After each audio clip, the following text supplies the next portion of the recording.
fourth one is a chocolate GHI. So hypo. I'm an advocate of quality. You have less than $2,500 to invest. You are going to be making pet level animals. I'm a little bit more confident in doing that. This was a head to visual, right? It was a head to visual. So you are far, killing the odds so far. This is gonna bring up a topic real quick. So what do you? Fucking puzzle sucks. It's just not for me.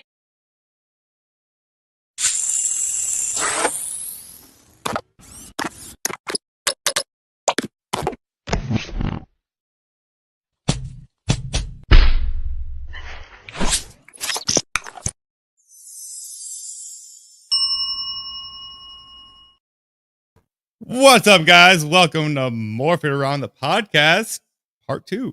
So I hope you guys liked a little bit of the upgrade. And as you guys know, we got Billy coming on. So we're going to be dropping a lot of knowledge. And, if you guys have any questions, let them know. So right now, we got the regular. What's up, Will? What's up, Car? What's going on? How are you guys doing today?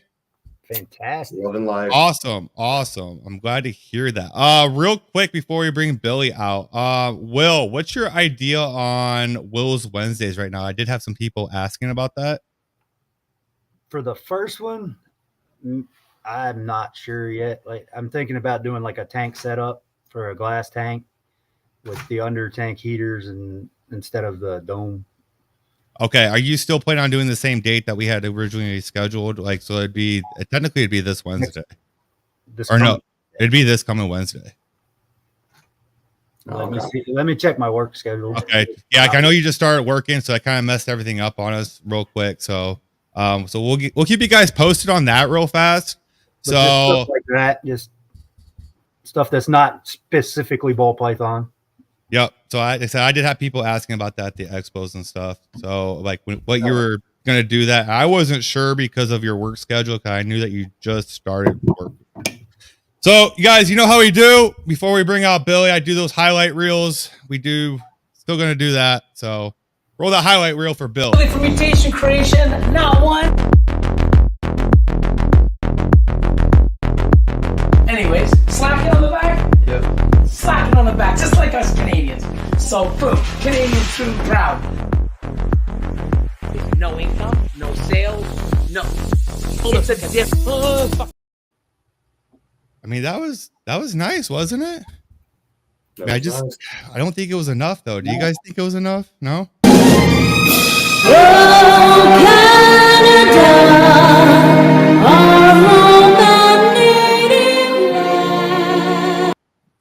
Welcome, Billy. How you doing, man?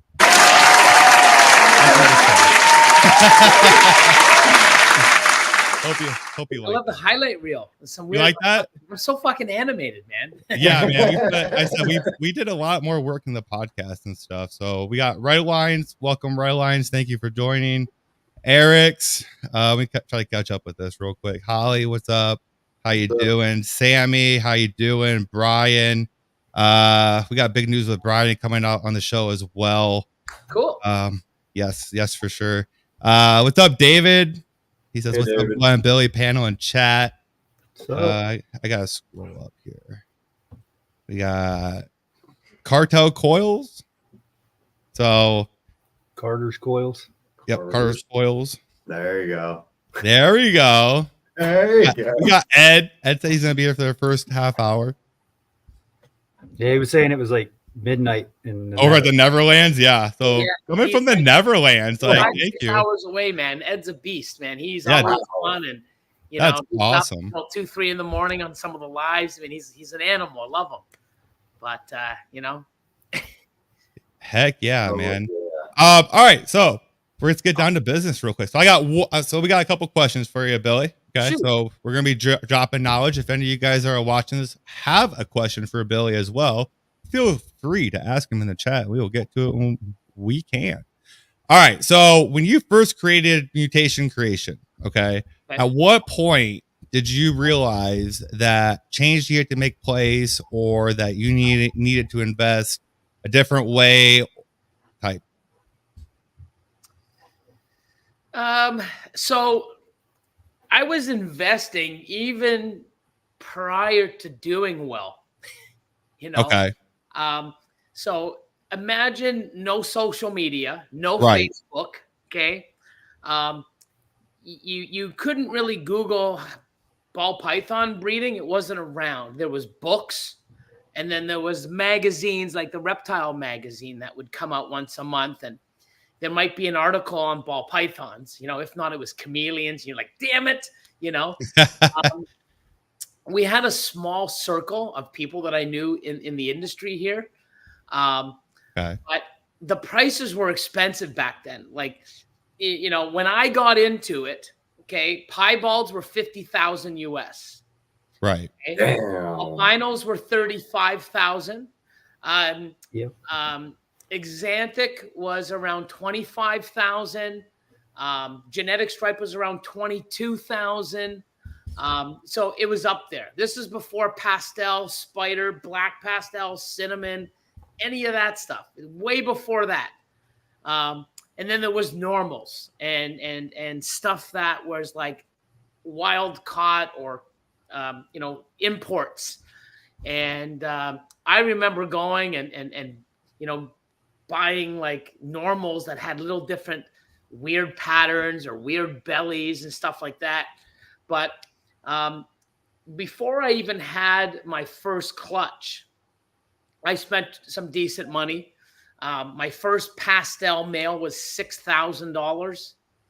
My first pied I bought, I think, in 2004, 5, 6, and around there. And that was like 12.5. So, I'm spending in but it wasn't like now where you see all the, like, it was like, Right. That was your basic stuff back then. Basic That was stuff. high dollar that people didn't know. So let me, okay. So I guess let me rephrase this because you started in what, the 90s, 2000, 90s? Yeah, I would say 94, 95, 96. And around there, I got my first ball python. Oh. And then 98, my daughter was born. And then 99, I started having a bunch of animals. And 98, 99, 2000, I started getting rid of everything and just focusing on the ball pythons. Okay. Gotcha. So based off of, I guess, how the market changes and stuff like that, did you base your business changes off of how the market was going? So I didn't even, when I got in, it wasn't even a market. It was local sales. I didn't even know you could ship. I didn't know anybody else really, shipped across the country, never mind worldwide like now. Right. I knew it was big in the US. I would be on things like King Snake, Bush League breeders and stuff like that. And, you could start networking there, but right. It was like you asked a question and it was wrong, man. You got your ass torn apart. It was right. Cutthroat. I'm not going to ask a question now because the last guy that did got his, like, I'll just figure it out on my own. Right. And back then nobody shared what they've got. Like, now it's like you get something, unboxing, look what we bought, look at the pairings, we're showing everything we do. Back then, you didn't let anybody know what you had, what you were working on, and it was like, here we go, because back then it wasn't like today. So if Mojave was the new thing, everybody would be getting it. So you didn't want anybody to know that you had Mojave or what you were doing with it because you didn't want anybody else copying you because the market was so small. I knew about 40 different breeders. That's it. And it was all local, if that. So we were each our competition. So if I bought a snake from somebody, they weren't going to help me because I was direct competition to them in our little pool. Once social media came and we were opened up to the world, guess what? My competition isn't really competition because now I have customers all over the world instead of this small circle. Right. So I had to learn a lot of stuff the hard way. And once I did, I would say in 2009, I started, having some successful clutches. I changed a lot of the stuff that I was told or I thought I was supposed to do. Because you couldn't Google how to breed ball pythons and you'd see videos and shit. That wasn't around in 2000 and prior. So what I ended up doing, my biggest investment at that time, even besides the pied, which I did well, but the pied I only used to make, hats and pastel hats. Right. And I had some pastels and, it was like, cool. I got all these hats and het albinos and, oh, I love it. I can't wait to make a visual. But what happened is in 2009, I bought a spider lavender male from Dave Green, and I paid 15,000 US for it. Okay. But a couple years before, I ended up buying like het labs, and I bought a group of 0.566% het labs. So they are all ready. So I bought this male from Dave Green, had it shipped in, and then I bred it.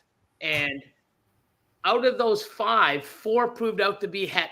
I bought the whole right. group. And instead of like, I figured, three should, right? 3 out of the 5, but I ended up getting 4 out of the 5. And I made so many lavenders and spider labs. I'm like, oh my God, like I made them all. Look at this. Look at the odds. And at the time, I was getting $3,500 for spider labs, and I was getting 3,000 for labs and female labs and male female. So I ended up making so many. I did like $40,000 or $50,000, and I'm like, holy shit! I invested 15 grand into these animals. I bred it. Wow. So from there, I'm like, well, let's try it again. And I was starting to get a bunch of Mojave stuff, and I like yellow belly and all that other stuff was there. So with that money, I ended up investing in the freeway, but it was a highway back in the day, So I bought a freeway male for 15 grand. And then in 2010, I paid $21,500 for the pastel crystal, which turns out to be the world's first het monsoon. That's been known. Right. Oh, wow. By investing that, and even before I knew it was het monsoon, that male bred 25 clutches in the first 2 years when I bought my ultrasound. Damn. So that investment back in the day of that, what I did and that male from Dave and selling those animals, because not a lot of people had the lab up here. And when I sold that off, I invested in an ultrasound. I invested in higher end animals, and that just keeps scaling. But that one male, the pastel crystal, in the first 2 years, so those 25 clutches, no matter what I held back, I did over $250,000 in sales in 2 years. So there was like, wow, brand new racks. Then we do this. How much for a banana female? 10 grand. What about a male? I ended up in 2012, 2013. I bought a bumblebee banana for 35 grand. And it all started with the, well, hey, I'm new. It's expensive. Let me get it. Let me breed it. And it just sort of, when you get working, you don't mind investing. When someone's doing this and they're like, oh, I'm afraid to spend $5 grand on an animal. I understand. I was there back in the day. Now I spend 30, 40, 50, 70, 80. I'll spend 100,000 on an animal. If it's the right animal. Right. Right. And I don't worry about it because I know how to care for the animal. I know that, and I've been doing this for 20 plus years. So the market's always here. It's not always going to be booming. It's not always going to be dead. It's like everything. The economy goes up and down in waves. This is stock market. My 4th recession that I've been in. But the reason why this one hurts a lot of us, because normally it just goes like this. But when COVID hit, instead of having just a wave, we went up and then we went down. If we didn't have that COVID, it still would have went down, but it just wouldn't have been such a big crash. And people are feeling it because they bought at a high rate.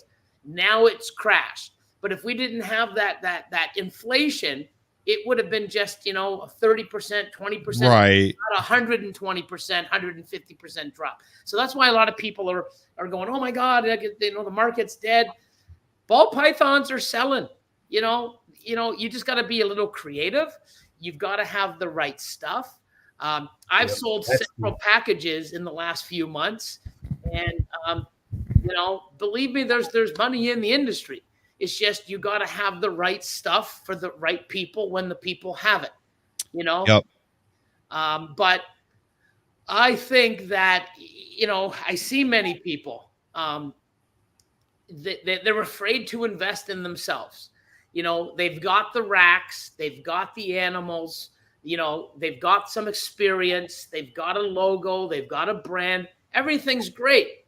They've even done shows. They're in part of the community. They're, the problem is they're afraid to spend that dollar amount to take what they're doing now to higher levels.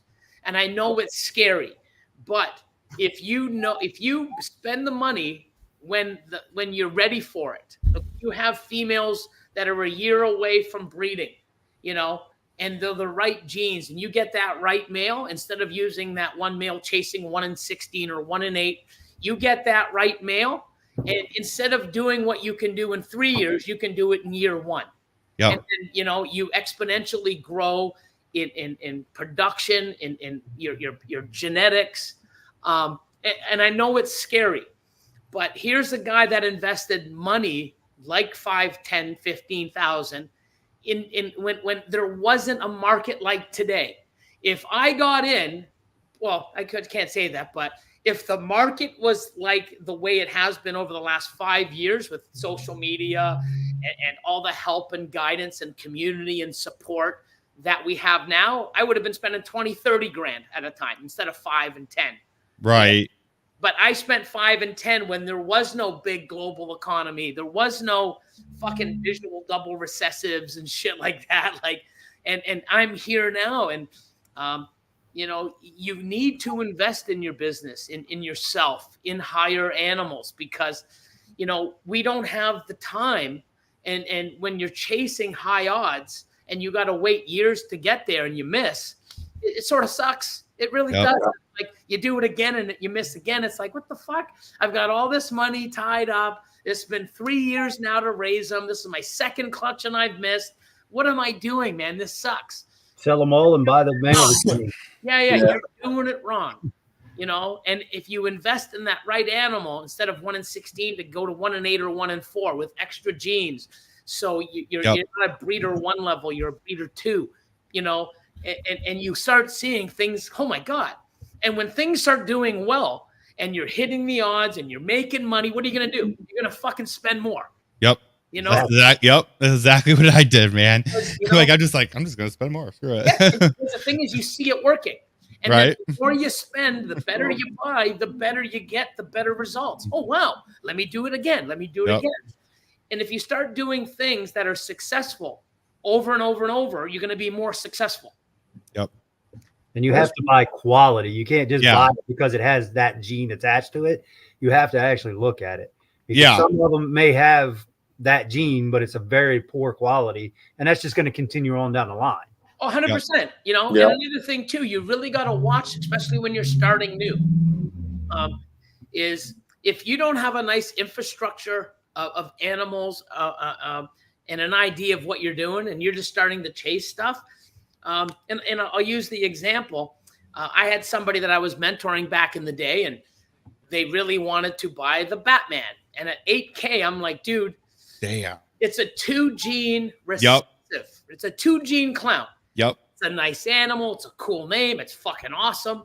But you don't even have the other animals that are, you don't even have many visual clowns. You got a bunch of combo heads and, pastel. You don't really, it's to me, and I've told many people, go spend an extra $2,000 and call Jeremy from Fireball and go pick up a fucking DG clown, because that's a double visual for a couple thousand more, but it's a double visual. And we're talking back in 2007. Oh, sorry, 16, 17. Right. And I'm like, when you breed that too is going to be a double head. Yeah. And the thing is, there's a few people that listen to me, and there's a small handful that didn't. And, now everybody that did listen and went and got the double visual or the combo double visual, they're laughing now because even today, you know, at the worst part of the market in the last 5, 6, 7, 8, 9, 10 years, and a DG clown is still worth what, 2.5 to 3K? Yeah. What's a Batman worth? $400? Yep. Yeah.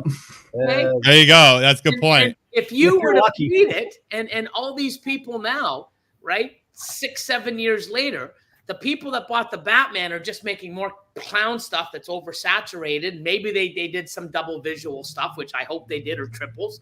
But the guys with the double, you know, the DG clown, they're sitting on 2-3 gene breeder female DG clowns and hypos, and you know they've got a whole shitload of an army where their money is, that investment with the animals they have now is just going to make better, stronger, more powerful animals, and they're going to keep making money over and over and over for years to come from that original investment. Yeah, 100%. That is true. Just off of their holdbacks, even. 100%. Yeah. I mean, even they put it out today and sell their holdbacks, and they probably make, you know, 6 figures just selling their holdback stuff from that one project if they held enough back and kept growing it and stacking it over the years, you know?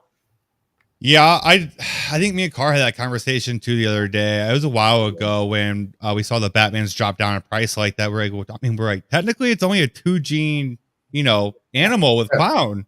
I mean, in all honesty, I mean, like it's spot nose and leopard and clown. You know what I mean? It just looks cool. Yeah. So I mean, like, you know, it was the same thing as that one that Justin had. I mean, it was a really awesome snake. You know, it had 5 codoms in it, but it was clown. You know what I mean? Like you could. I was gonna say the Pompeii. Yeah. Well, the Pompeii still. I mean, that was a 20K animal. Now the thing is if you were sitting there and go, wow, I can buy this animal. It's like only 2-3 people in the world have one, if that. They're amazing. It's 20 grand. If you bought that, you only had het clowns, pastel clowns, enchi, you know, if you just had that kind of stuff, by the time you actually hit a Pompeii, because it's hard to hit a Pompeii, especially with those animals, you might take 2 or 3, you know, breedings or years to hit an actual Pompeii with owning a Pompeii. But if you do, and Miguel did it really well, he went out and had some fire animals. So he goes and buys a Pompeii, puts it to a hurricane, yellow belly, orange dream, clown hat pied, or whatever. Well, the shit that he's making with that 20,000 investment keeps him always afloat and be at the top of the market. Instead, someone will spend 20 grand, put it to low end animals, and wonder why they can never catch up to that top. Yep. You're behind from the start. You got to realize, and back in the day, and I still sort of say it's a good way to do it, but back in the day, the mentality was you could have low end animals, females, and have a whole bunch of them, but you get a powerful male and you breed it. Okay. And then you can set everything off because you're going to make some decent stuff and you're going to do well. The thing is, the market's changed. So many people are in it. You know, now the best thing to do is breed for the future and make stuff that is harder to chase, because once it comes, you put yourself in an elite company and the value's there because it's not oversaturated. But nowadays, I think you should have a plan and you should buy a powerhouse male, but you should invest it in 3-4 amazing genetically powerful females. And then a year later, then you buy it. And now you have a small group that's powerful than 10 shittier groups. See, I agree with you. That's what I did. And so I have a lot of powerful females. And Billy's seen the list that I have. When we did my chop and stuff. And Billy's like, I got nothing to chop really for you. He's like, I just got to tell you how to do better, like with your pairings and stuff. Because like, we were sitting there and you're like, like, holy fuck, look at your females, dude. Holy shit. And it puts you in a position where you can really do. You can do so much with those animals because of their powerful. When you're stuck with the 2 gene het clown, it's got to go to a visual clown. You know, right. At least, you know, the mindset is now because we can genetically test. But if you throw genetically testing away and you're just going to sit there and breed the way we all did getting to this, you know, stage of the market or of the industry, if you have a 2 gene het clown, that's locked to a clown male forever. Yep. You know, and you know, when we did it and we bred it, then we had possible hets, and you'd hold them back, you'd raise them up, breed, and hopefully prove them out. It's not fun to do. You don't always win. So genetic testing will save people a lot of time and effort. But yes, I would basically, if you're going to get 2-3 gene het clowns, save the money and buy a 2-3 gene clown. Yep. Or buy a single gene clown het pied or het lav or something else, because it's so much stronger down the road. And that animal isn't a 1 or 2 year and done. You could use it for multiple years in multiple different pairings. Because one thing you don't want to do, you don't want to buy an animal, spend decent money, not a lot, but decent money, raise it up, breed it, and then sell it and buy something else, raise it up. You know, you're wasting years. If you went and spent the money and bought an animal that you could breed, you know, you take a couple years to breed and then breed again and then breed again. Now you got a whole bunch of different genetics and different projects. Now you can sell it. Now it's an amazing animal that's a visual to somebody else, which is like, oh my God, this is my key animal in someone else's collection. And now you're, you know, by the time you sell it, you've got stuff from the very first year now, breeding size, to replace it. There's a way to do this, you know? See, that's what I see. That's what my idea of the powerful females, because it takes 2 years for you to sit there and grow up a powerful female. You know, like where if you got to sit there and you say you have your powerful male, awesome, but you want to hold this powerful female, now you got 2 years to sit there minimum. Well, let me throw something at you, Glenn. What's up? Okay. It takes 2 years to grow up any fucking female. Never mind. Yeah. Yeah. That's true. Yeah. So if you got to put 2 fucking years in, no matter what, it'll be worth it. It'll be worth it. You might as well put the work in, and when you have it ready to breed, it is wow, you know. And then that's what makes it fun, because like, so you got those powerful females, you guys, and you hit those powerful males. So maybe instead of selling them, now you're gonna sit there and replace dad, keep the baby, you have a year and a half, you know, a year maybe, year and a half, probably more than likely. Just sit there and grow that male up, and boom, now you're up in your collection and stuff too. Yeah, I mean, 100%. There's so many ways to do this, and you can, and then you can still even add even more powerful females that goes with that male that you're growing. Yeah, if you don't make it, then you sell the stuff that you don't need, and you buy the visual you can't make, and you keep making that project or the projects keep elevating with genetics and power and better odds for you. Better odds. It's all about better odds, you guys. So real quick, we're going to take a quick break real fast. I'd like to tell everyone that this episode is sponsored by Brian from Sky High Morphs. Thank you for sponsoring this episode. As well as the big news with Brian is he's helping me distribute the Go for Cocoa now, guys. So me and him, we got a contract, we got an agreement and stuff like that. So he's going to help me reach the area a little bit more, because me and Will do a lot. I think we just got done doing the stats that we've hit 25 shows so far this year. Selling. Yeah, we're already at 25 shows. Yep. 25 shows and we're halfway through the year. Yep. We're at 25 shows right now. You trying to beat Bob Vu's record or some shit? I don't know, man. Freaking. Yeah. Bob Vu numbers, man. What the fuck? Yep. So we'll be adding Brian and so I will be adding Brian and Holly's schedule to my Facebook, so you guys can get Go for Cocoa from them at the local expos that we go to that I cannot necessarily attend, or me and Will are somewhere else. So thank you, Brian, for that. And thank you for all your support. I know I influenced him, and so has Billy. So it's kind of awesome. Man. Yeah. So real quick, I'm going to we're on Brian and Holly real quick, guys.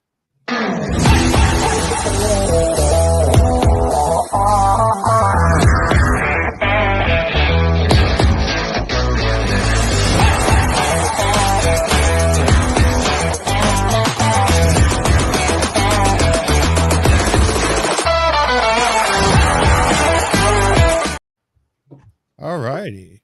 All right. So real quick, Car, you have any questions for Billy? Yeah, of course. What are your thoughts on the whole SK and the new Xanax thing that came out? It's crazy. Shed testing. I mean, that's the thing. There's a lot of stuff, and I've said this long time ago. shed testing, we're still a long way to figure things out and get it down to 99.9% accuracy. We're going to find out a lot of stuff. I do think, and it's already happened, there's a lot of things that were discovered and the information was put out and it turned out to be wrong, so, I like the fact that it's moving in the direction it's moving. I just think it's moving a little too fucking quick to where, people, oh my God, it's the only way to do it. And oh yeah. And the next thing you know, now people don't believe in it half as much. And, that was always something that I was afraid of, where, if we don't have sort of like a governing body or a way to do it where it's 99.9% accurate or whatever. But if all these things and now all these mistakes coming, who's going to have faith in the genetic testing process? You know? And we're finding out that, there's more than one mutation or line of certain things like ultramel and yellow belly. And, there's so many things that are coming to light, animals that are the same and testing in the same spot, the same.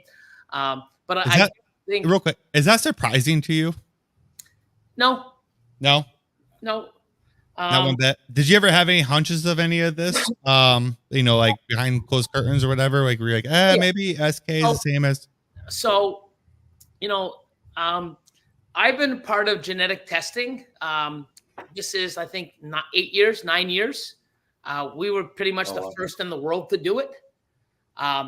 Alan from he was at McGill University, and he was the very first person to come up with piebald and actually discover sequencing for the ball python of ball python, for a ball python.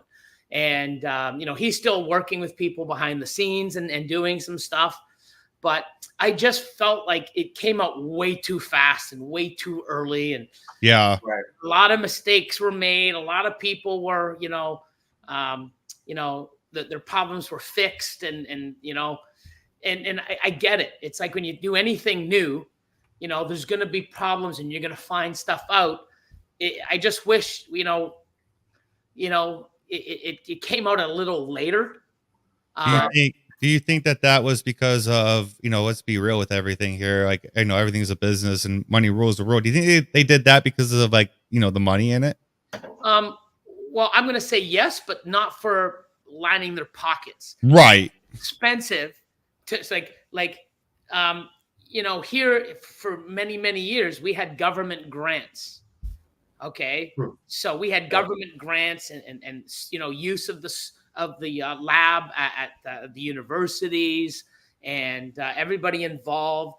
Some people put money out of their pocket. It's expensive to test. It's expensive to run and to spend all their time, analyzing and doing this now. And money that comes in from selling the sheds will help, get into, developing other genetics and more research and development and stuff like that. So I do see why the doors opened early, but I knew there was going to be stuff happening. And, it's happened quite a bit. And now I think, and there's different ways to come up with the testing or the answer. There's different that people are doing it. Some people are doing it, I would say the proper way, and other people are doing it. Yeah, I guess so. So, I don't want to throw names out or whatever. I mean, I'm not certified in any of this. I was just, a person sending sheds in. I loved it. I talked about this many, many years. And, I've sent thousands of sheds in. And, like the very first piebald in the world was discovered with my sheds, which is pretty cool, Oh, yeah. That's all. So, I got a question for you real quick. From Brian, what the change of the market, how did that change your marketing strategies?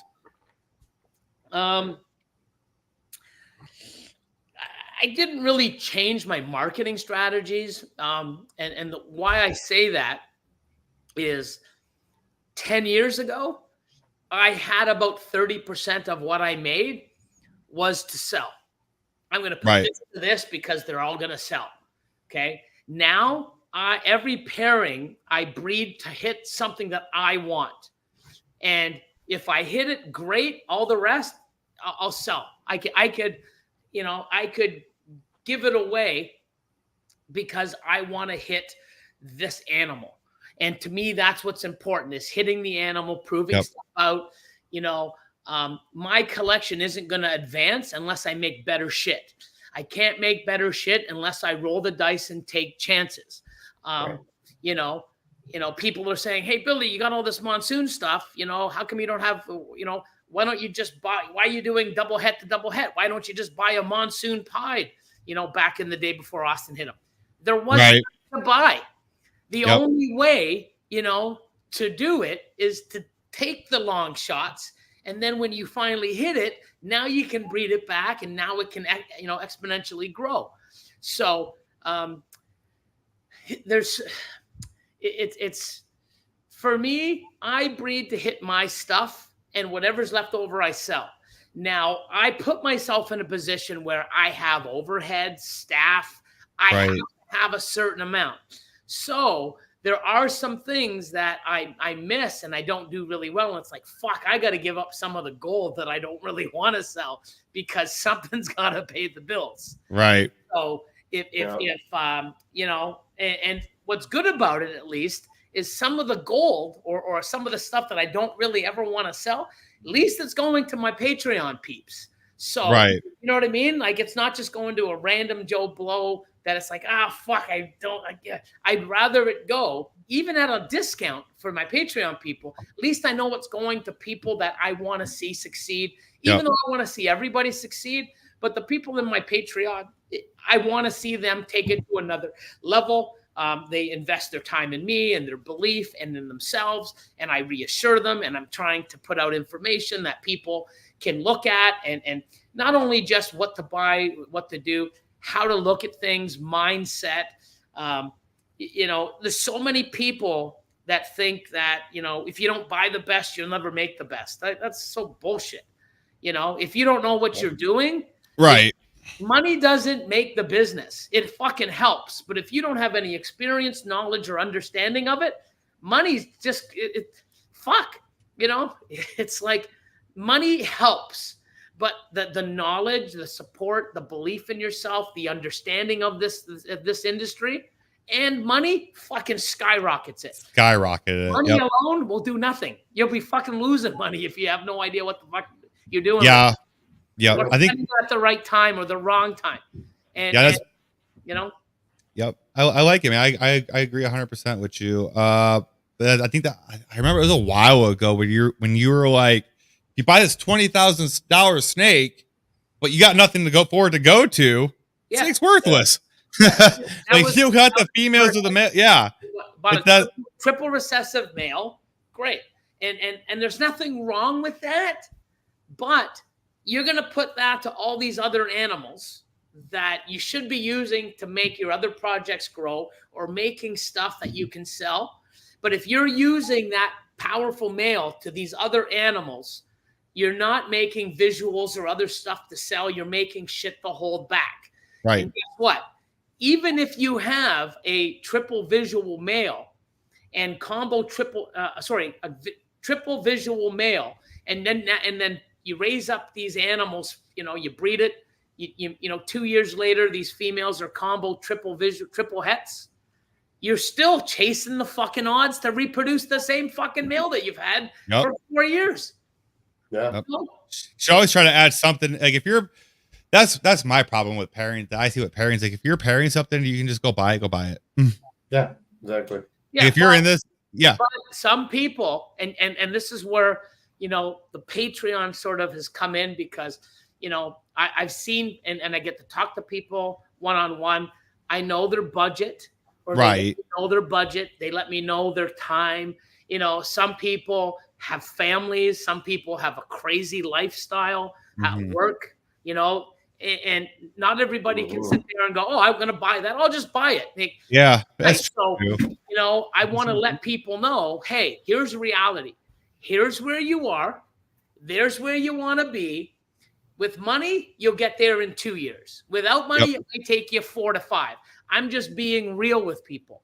Right. But for someone to say, oh, you know what, just throw the whole thing out. And no, don't tell somebody, you know what, if they don't have the money, but they got the time, put the time in, enjoy the animals, keep learning, get your experience up, grow in the community, always learn. And guess what? 5 years comes faster than you fucking think. And guess what? Oh, it does. You know what I mean? It does. And then 5 years from now, you might be in a way better financial position. Well, guess what you've done? Now you're in a very good financial position. You got all this experience. You've got fucking, you know, some animals now that are decent. Now you can throw money at it, not be afraid because you've got the experience. You've got the experience. You've done it. You know what it's like. But so many people that have no experience, people, just throw money at it. It's afraid to tell someone that's new to this to keep throwing fucking money at it when they've got no experience. That's 100% true, man. I think when I first started, I was throwing a little bit of money around, not like I am today, but you know, building up the collection and stuff like that. I bought I think maybe 1 or 2 already proven breeder females just to get my feet wet. And I agree with that too. You know what I mean? Because like if I was sitting there, I didn't want to mess up or you know on a $10,000-$15,000 clutch my first time. I'd rather it be a couple $100 clutch. Let me make sure my parameters are right, my incubator is right, my process is correct first before I go, you know, doing these big pairings and stuff like that. Yep. And you know another thing I find, and it's great, is there's people out there that want only the best. Oh, no, I'm just going to wait till the triple visual combo that I want's available, even if it's 50 grand. It may not be. That could be 5 years from now. Yeah. Right? But then there's other people who are like, you know what? I know nothing's available. Let me fucking buy the whatever the fuck I can into this project, and let me put the fucking, and I'll grind away, and hopefully in 3 years I can have something. You know, and if something does come, maybe I can buy it because I've got already a good foundation. And if it doesn't come, you know, then guess what? You're already in the game hitting stuff and already, instead of being here at ground zero and here at the top, you're already halfway there. Yep. You know? I think that was a lot of thing like with the hypo stuff, man. Like hypo didn't come back until the last two years or so. And I was already investing in a lot of hypo. So I was sitting there with like, you know, breeders, man. I'm like, let's go. Hypo is fucking one of my favorites. Oh, I love hypo, man. And the thing is, it's so cheap that people should just be buying fucking hypo because it's so goddamn cheap. Because what it does in your collection and your animals, because when people come over, when I open up some of my stores, the stuff that people love the most and comment the most is all my hypo shit. Like, look at that. Holy shit. Yeah. That's hypo. That's what hypo does. And it's stuff that people can afford too. It is. And you know what I mean? But like, people don't want to buy it because, you know, oh, it's cheap. Oh, there's no money in it. So they're chasing the dollar amount animals. There's nothing wrong with that. But if you don't, you can't have a fucking champagne taste on a beer salary. You know what I mean? Right. Like, you know, I have a nice car. You know, I want to have a nicer car. You know, I have to work my ass off to get it. We all want, you know, but I'm not going to sit there and not have a car because it's not my dream car and walk everywhere. I'm going to get what I want. Yeah. Get the head. And eventually I can upgrade. Same thing with this fucking ball python industry. Yep. You know, 100%, man. If you're that stubborn, I'm not going to drive a car until I buy a Lambo. Okay. And you're going to sit there and walk and have fucking, you know, drive you around and take public transit for fucking 20 years until you make enough to buy your Lambo.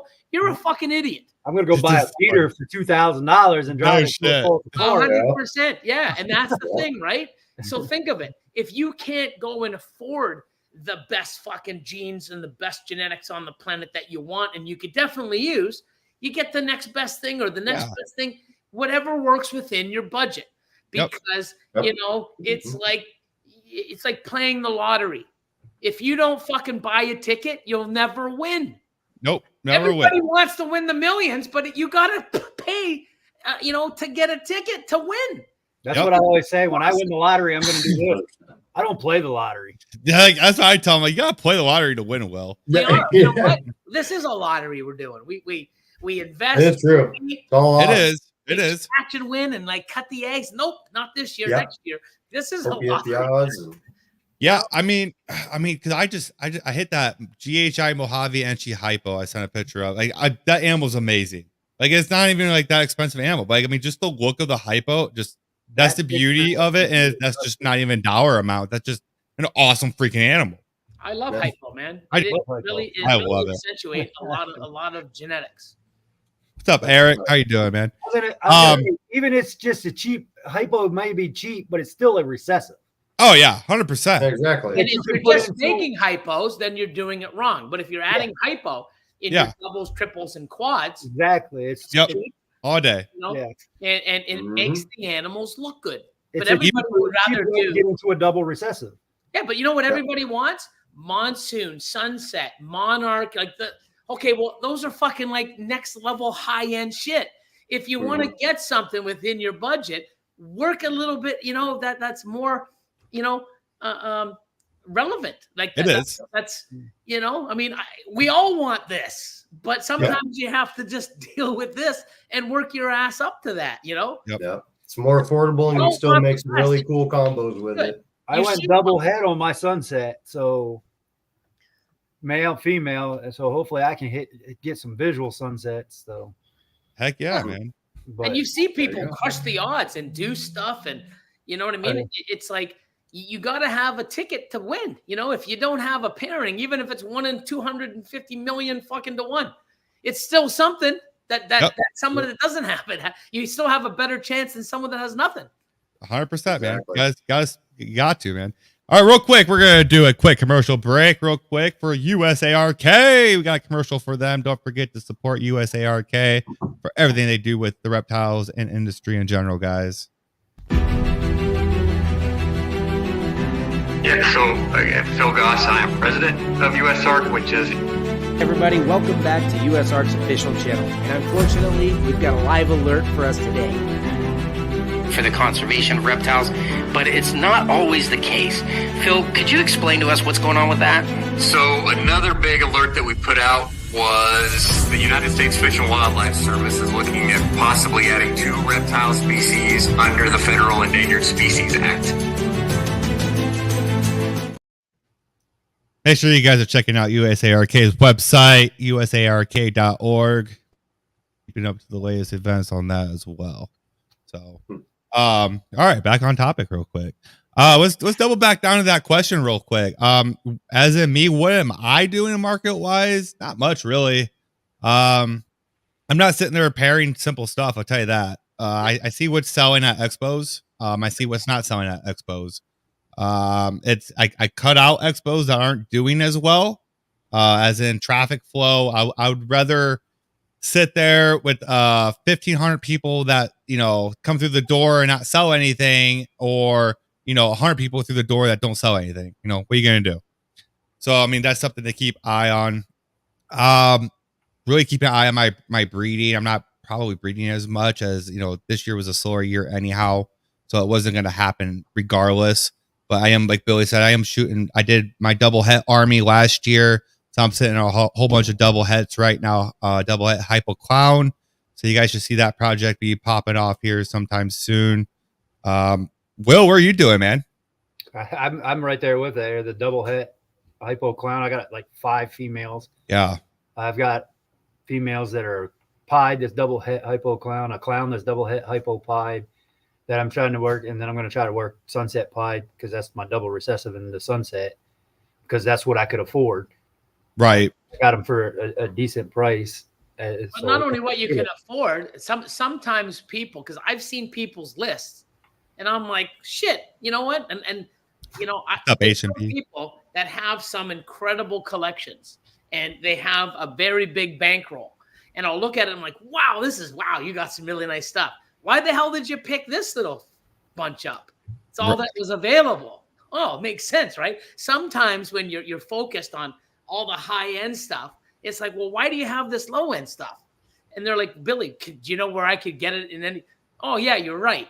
So it's amazing when people understand that they have the dollars, that they only want the best, but they'll also go and buy whatever's available, instead of waiting. But then there's other people, and those people will be successful, because I think that if they're only waiting for the best, they're waiting for the market to jump in. They're not creating the market or pushing the market. They're just sitting back and buying the stuff to fill their need. I would rather be that person that in that grinding and pushing it away and getting up there to drive the market. So I've started that in the last year or so, thanks to you and Glenn, looking over my stuff and going, hey, this is Happy Friday, Morphforge. You're not going to make anything off of this that's worth anything.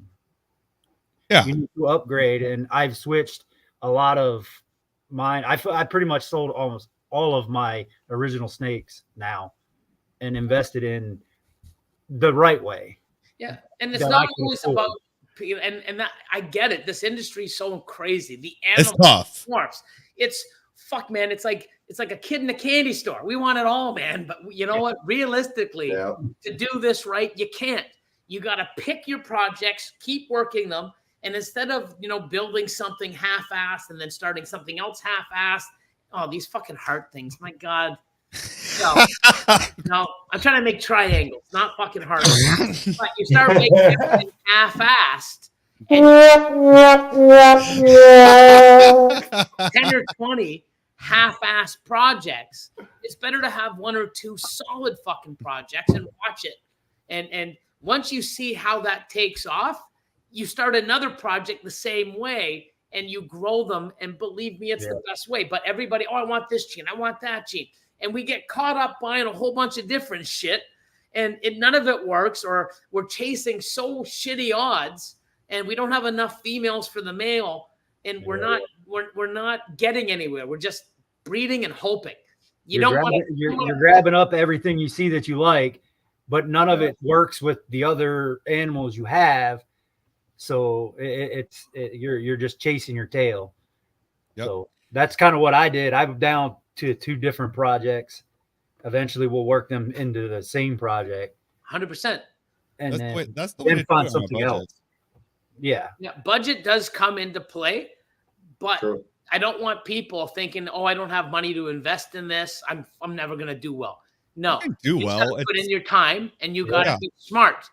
And if you want to see things coming, you've got to find a way to add some more or work harder, or no one's going to hold your hand and run with you. No, not at all, man. I think you have to have a good group of connections too in this industry as well. I think that does help. Networking does help too, because what are you going to do if you're making these high dollar animals, but no one knows who you are? You know what I mean? That's on you if you're not producing, content and community, and I get that with a lot of people, especially new people. Well, if I'm investing all this money, who's going to you've got a year or 2 to grow these animals up. In a year, you can take pictures of them. You can learn social media. You can get involved in some stuff. Oh, well, I'm too busy. Well, you're making fucking excuses. Okay. So if you want to do this, there's things that you need to do. And if you can't do it, then don't get into the fucking business. Exactly. Sacrifices have to be made to get anything that's worth anything. Oh, dude, 100%. I don't even. Sacrifice something. Everyone makes excuses. Everyone. I mean, shit. I mean, fuck. Let's be real with it. I mean, Billy knows. Me and Will go to expos every weekend. That's time away from the house, time away from the family, and stuff like that. Things that I could people are out on the lakes and stuff like that. And I'm sitting here at a show that's dead. I got to keep my table spot for in the fall for when it's busy. You know what I mean? Those are those sacrifices that we have to sit there and sometimes make. Is it fun? No.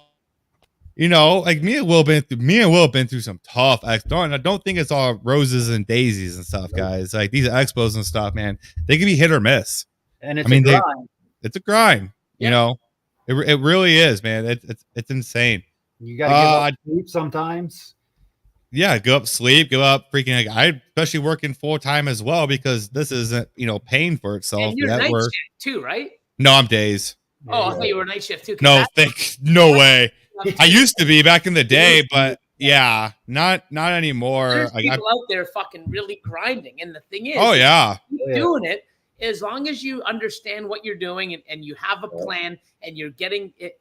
If you're just doing this and throwing money at it, thinking it's going to work, you need to have an understanding of how it works, when to buy, how to set yourself up, getting the odds in your favor, and then putting in the work and keep grinding.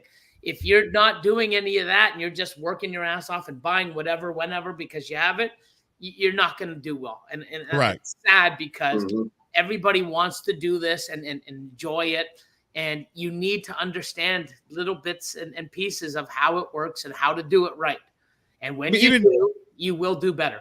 Oh, 100%. Even for the new breeders and stuff, go make a YouTube. Go do something or whatever. I remember when I first started the YouTube, it was bad.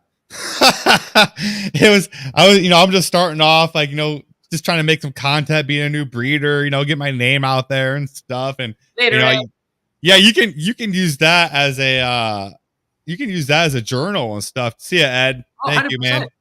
I use that as a journal. I've gone back, to the beginning of the days when I was making content and stuff. I'm like, man, look at how much I've grown.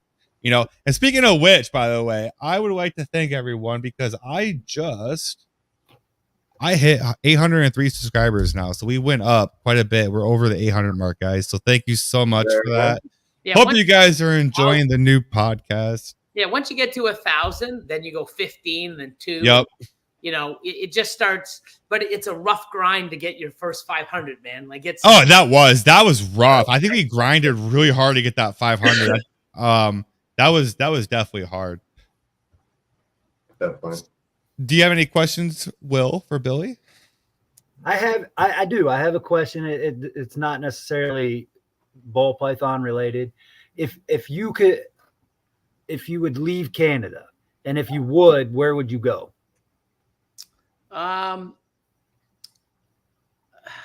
Europe. Somewhere in Europe. Yeah. But I'm going to be traveling a lot. Once I get my waiver into the U.S., I'm going to be traveling quite a bit there. But I'm already booked for a few shows in Europe this year. So I love the people. I love the food. I love it. It's just so different. And, I think it's just better. But, moving forward, especially the next year or two, I want to be traveling to different locations and working remote and partnering up with a few people and doing some stuff. And, I don't have it all. I've got plans and goals, and I'm slowly working towards them. So it does. Yeah, it takes time, man. It does. But I love traveling. I did have a question from Brian. It said, what are the advantages and disadvantages of being an LLC?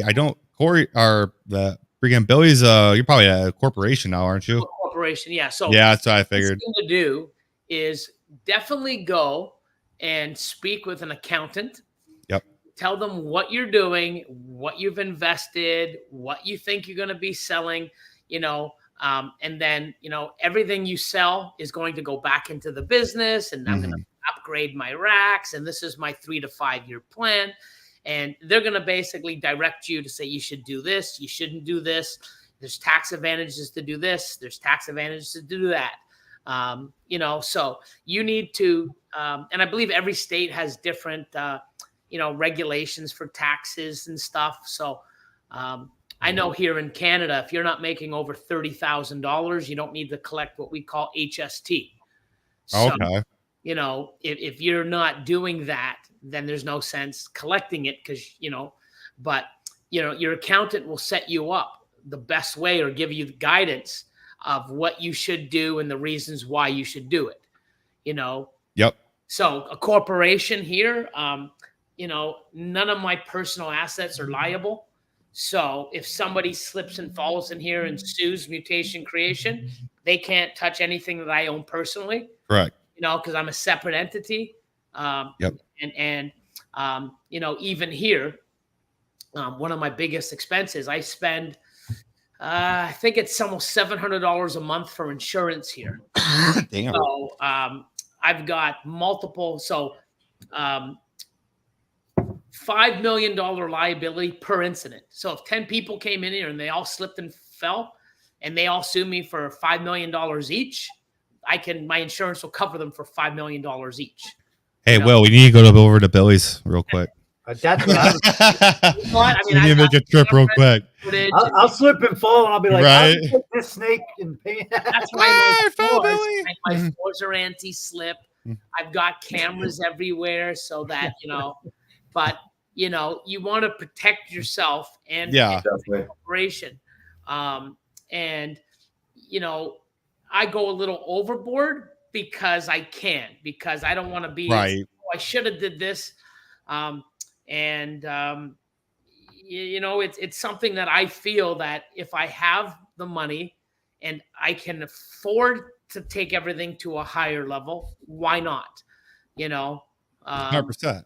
Goes back to that adage. I'd rather have it and not need it than need it and not have it. Yeah. And that's just a mindset that down the road, because when I first got in, I needed racks for the, you know, all the animals. I'm like, well, I can't afford ARS.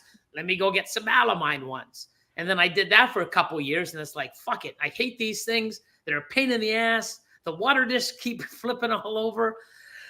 They keep striking the front of the tub, you know. So when I made some money, I wanted to buy this snake. You know what? Buy a rack instead. And you got to make sacrifices. And then, you know, even now, I mean, we're restructuring the place. We're getting into, you know, high-end boas and super dwarf retics. You know, between that and the rats, I mean, I've just in the next, you know, well, in the last few months and then the next couple months coming, I mean, I've got 100,000 in infrastructure just coming in. Damn. Racks, you know, it's crazy. That's crazy. That's nuts, man. The thing is when you look at that and what I'm going to get out of it financially and how beneficial it is to mutation creation and its growth in the next few years. It's a win-win, you know. It is 100%. I was also going to ask you as well too. Like the way that these new genes are popping up too. Do you feel like that people are just popping up stuff that maybe they can't ID or they haven't seen before, haven't done new research, and like, hey, here's a new gene? Well, when something pops up in your collection that you don't understand, or it's definitely not what it's supposed to be, holy shit, like, wow, I have a gold mine, and I get it, you know. I would love to have a gene that I'm the only one in the world to have, like, or the founder of it. It'd be great, you know, having an orange dream, or, you know, having an xanthic line named after me. Wow, that's great, right? You know, but, you know, it's very hard to come by. And if you do have something, I really think, and I'm in that field too. I have these things that we call weirdos, and I haven't been able to prove it out. Right. Move on. But I mean, I put 6 to 8 years half-assed into them, you know, because it would have been cool to, but I didn't really do it right. And I didn't, you know, I'm not going to sit there and waste stuff that I need to make and to test something out. So I didn't put, I put my money on the safe bet, not on the gamble. So I didn't really gamble. I did work with it a little, but the new gene that I have in my lab, my pie, I have it everywhere. I'm like, there's definitely, like, this is huge. It looks like an orange dream / Enchi, but it's not, you know, and I kept hanging on to it, breeding it, making more. It's definitely something there. It's definitely stand out. And, you know, now 3-4 years later, I'm pretty sure it's fucking Scrambler. But imagine I went out and I called it this new gene, and next thing you know, everybody bought it. And next thing, oh, it's fucking Scrambler. Oh, shit. Like, you know, so to me, I really want to know. And I think that's where genetic testing will definitely be there. And when, hey, you know what, Billy? All your new gene is fucking, what do you call Scrambler. it? Yeah. You know, and just like the Bang. Oh, that's just Orange Dream or a line of Orange Dream. Well, they tested it against Orange Dream, and guess what? It's not Orange Dream. So the Bang is not Orange Dream. The Bang is its own gene, you know, from what I understand, right? But that's the thing. Genetic testing will definitely help in that area. But if people and you got to do your own due diligence. If I see an animal and they're claiming it's something brand new, but I think it's something else, and I shouldn't be naive and say, you know what? Screw all my thoughts and what I've looked and all my research. You know what? I'm just going to throw that all away and just believe in the breeder and what he says. You got to have some responsibility too. So a lot of this stuff, I believe, you know, and we all want to hit the next best thing. We all want to have our own gene. We all want to get involved in the gene or a genetic that, you know, we're one of the first to get into. I understand it because it's you know, if it is true and it does well, it really catapults you, you know, financially, your name, the stuff you're producing. I get it. But you also got to sit back and say, okay, you know, is it something new? Is it comparable? How much work have they done on it? You know, you know, you just really got to have a gut feeling or do some due diligence and look around or ask. And, you know, if you're going to get into something new, don't be fucking, you know, spending everything you got on it, you know, and hoping it pans out. No, not at all. Do you think Super Mackenzie and Zebra are the same, Billy? I don't know enough because I've never really worked with Mackenzie or Super Mackenzie. Right. I hear that, like, you know, when you hear that, you hear those two. Oh, that same shit. I don't know. Gotcha. It's so close from what I. It's close. It's very close. Be. I don't know. Hopefully, genetic testing will clear that up. But I don't chase the new genes, so right. You know, if I hear and genetic tested, it's different, and I see some shit, it's like, wow, look what it does. I need that. What's up, Mike? I need that. I love what it does. Let me buy it, regardless of what it is, because I want to work with it. You know, even when I got into Hurricane, you know, I have Trick also. You know, I like what it did. I didn't buy it because of the name or because it's, oh my God, it's expensive. I bought it because I liked what it did. And I love the super stuff. So I went and got it. Even though I heard Blitz, Trick, and Hurricane are the same. Well, to me, they were proven out that they're the same. So now I like the Hurricane label. So I'm naming it all Hurricane. You know? Yep. 100%. There you go. I didn't buy it because, oh, it's more expensive. Oh, it's the best one. If it's all the same, I bought it because I liked what it did and how it interacts in the animals. That's why I bought it. I didn't buy it because, oh, it's pricey. It's new. I bought it because I liked it. Yep. And there was 100%. A lot of work done on it. And so you know, I had something to look at and see the combos and see what it did. And I bought into it, you know, because of how the people, what they did with that gene and how they put their effort into it. Yeah, 100%, man. I had a question. Where'd that freaking go? Oh, here we go. I'm going to answer this a little bit too, and I'm sure Billy will too, but I'm going to put my insight on this first one real quick. Brian, how do you guys feel about breeding loans and split clutches? Do it with someone that you trust 100%. Have a contract and have a contract in place for sure. Me and Cara are doing a split clutch actually with the Gorilla and stuff like that. Speaking of the Gorilla, I think we did dig a little bit deeper into that. We compared markings and stuff like that. This is going to be very interesting, guys. I think that the genetic blackback is very similar to Gorilla. After looking at the markings of the back of the neck, stuff like that, I can see it. It wouldn't surprise me. It's also polygenic. So genetic blackback being polygenic could be a polymorphism type thing with the Gorilla, or a different version of the genetic blackback where you're hitting C and C or hitting instead, you know what I mean? Like how they did with DG and stuff. So it's going to be interesting, man. We're going to prove that out a little bit more. Car, you're getting a male, aren't you not? Yes. I'm gonna get a male. Since you got the GHI Gorilla, I was gonna buy a male, create my GHI Mojave, see if we can't reproduce the GHI gorilla, and then compare from there. And then I also have the genetic blackback female as well. That's granite. So we're gonna try to do this the right way. We're gonna, because by this time, they're not gonna have shed tests for this. So this is gonna be the quickest way to do it. And then on top of it, we're doing the, what was it, chocolate Mojave hypoclown to the GHI gorilla too. So we can do some comparison with that too. So if we can make like because were you bringing it to the GHI Mojave girl that you have? She's a Coral Glow GHI Mojave girl. Yeah, she's ready. So we can also see what genetic blackback looks like with Mojave, because there's not too much posted on it. I don't know, Billy, if you have any pictures of it or not, by any chance that you can find. No, just the ones that.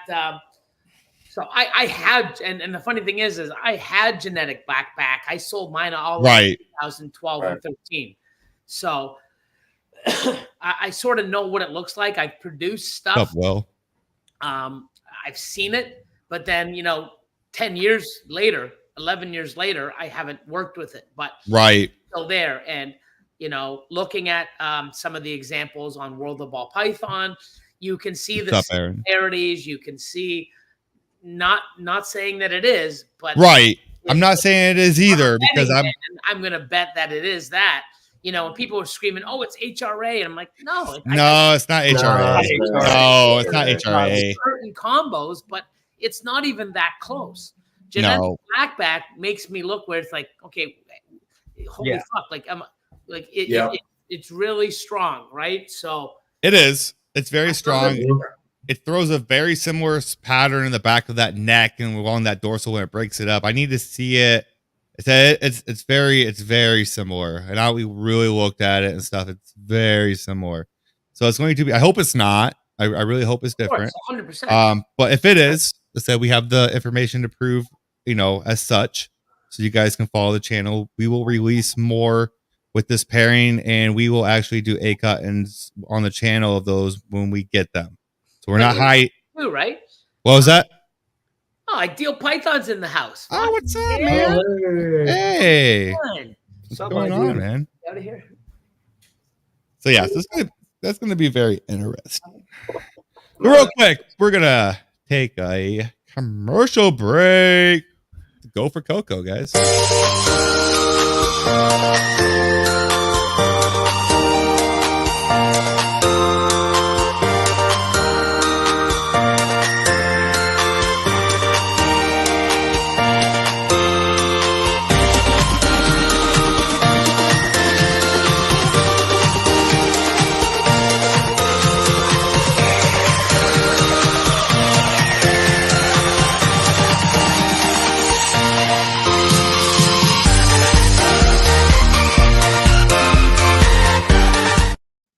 Heck yeah. Get you guys this Go for Coco, man. Best stuff on the market. So nice. 100% the best stuff. 100%. That was a lot. Hey, I'll give credit where credit is due. Car.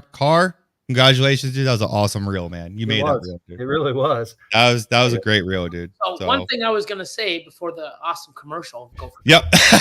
Sorry, man. Coco on the planet, both large and small. Both large and small. So even if gorilla is genetic blackback. Mm-hmm. Okay. Spot Nose was dead until Justin brought it back to life. Red Stripe was dead. Yep. So if genetic blackback has been around for fucking 20 years. Yeah. You haven't heard of it in 10.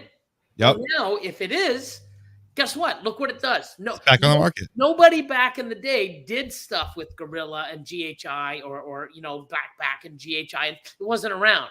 So now, if it is that, and you start making darker stuff, and holy shit, I'm making this stuff even darker.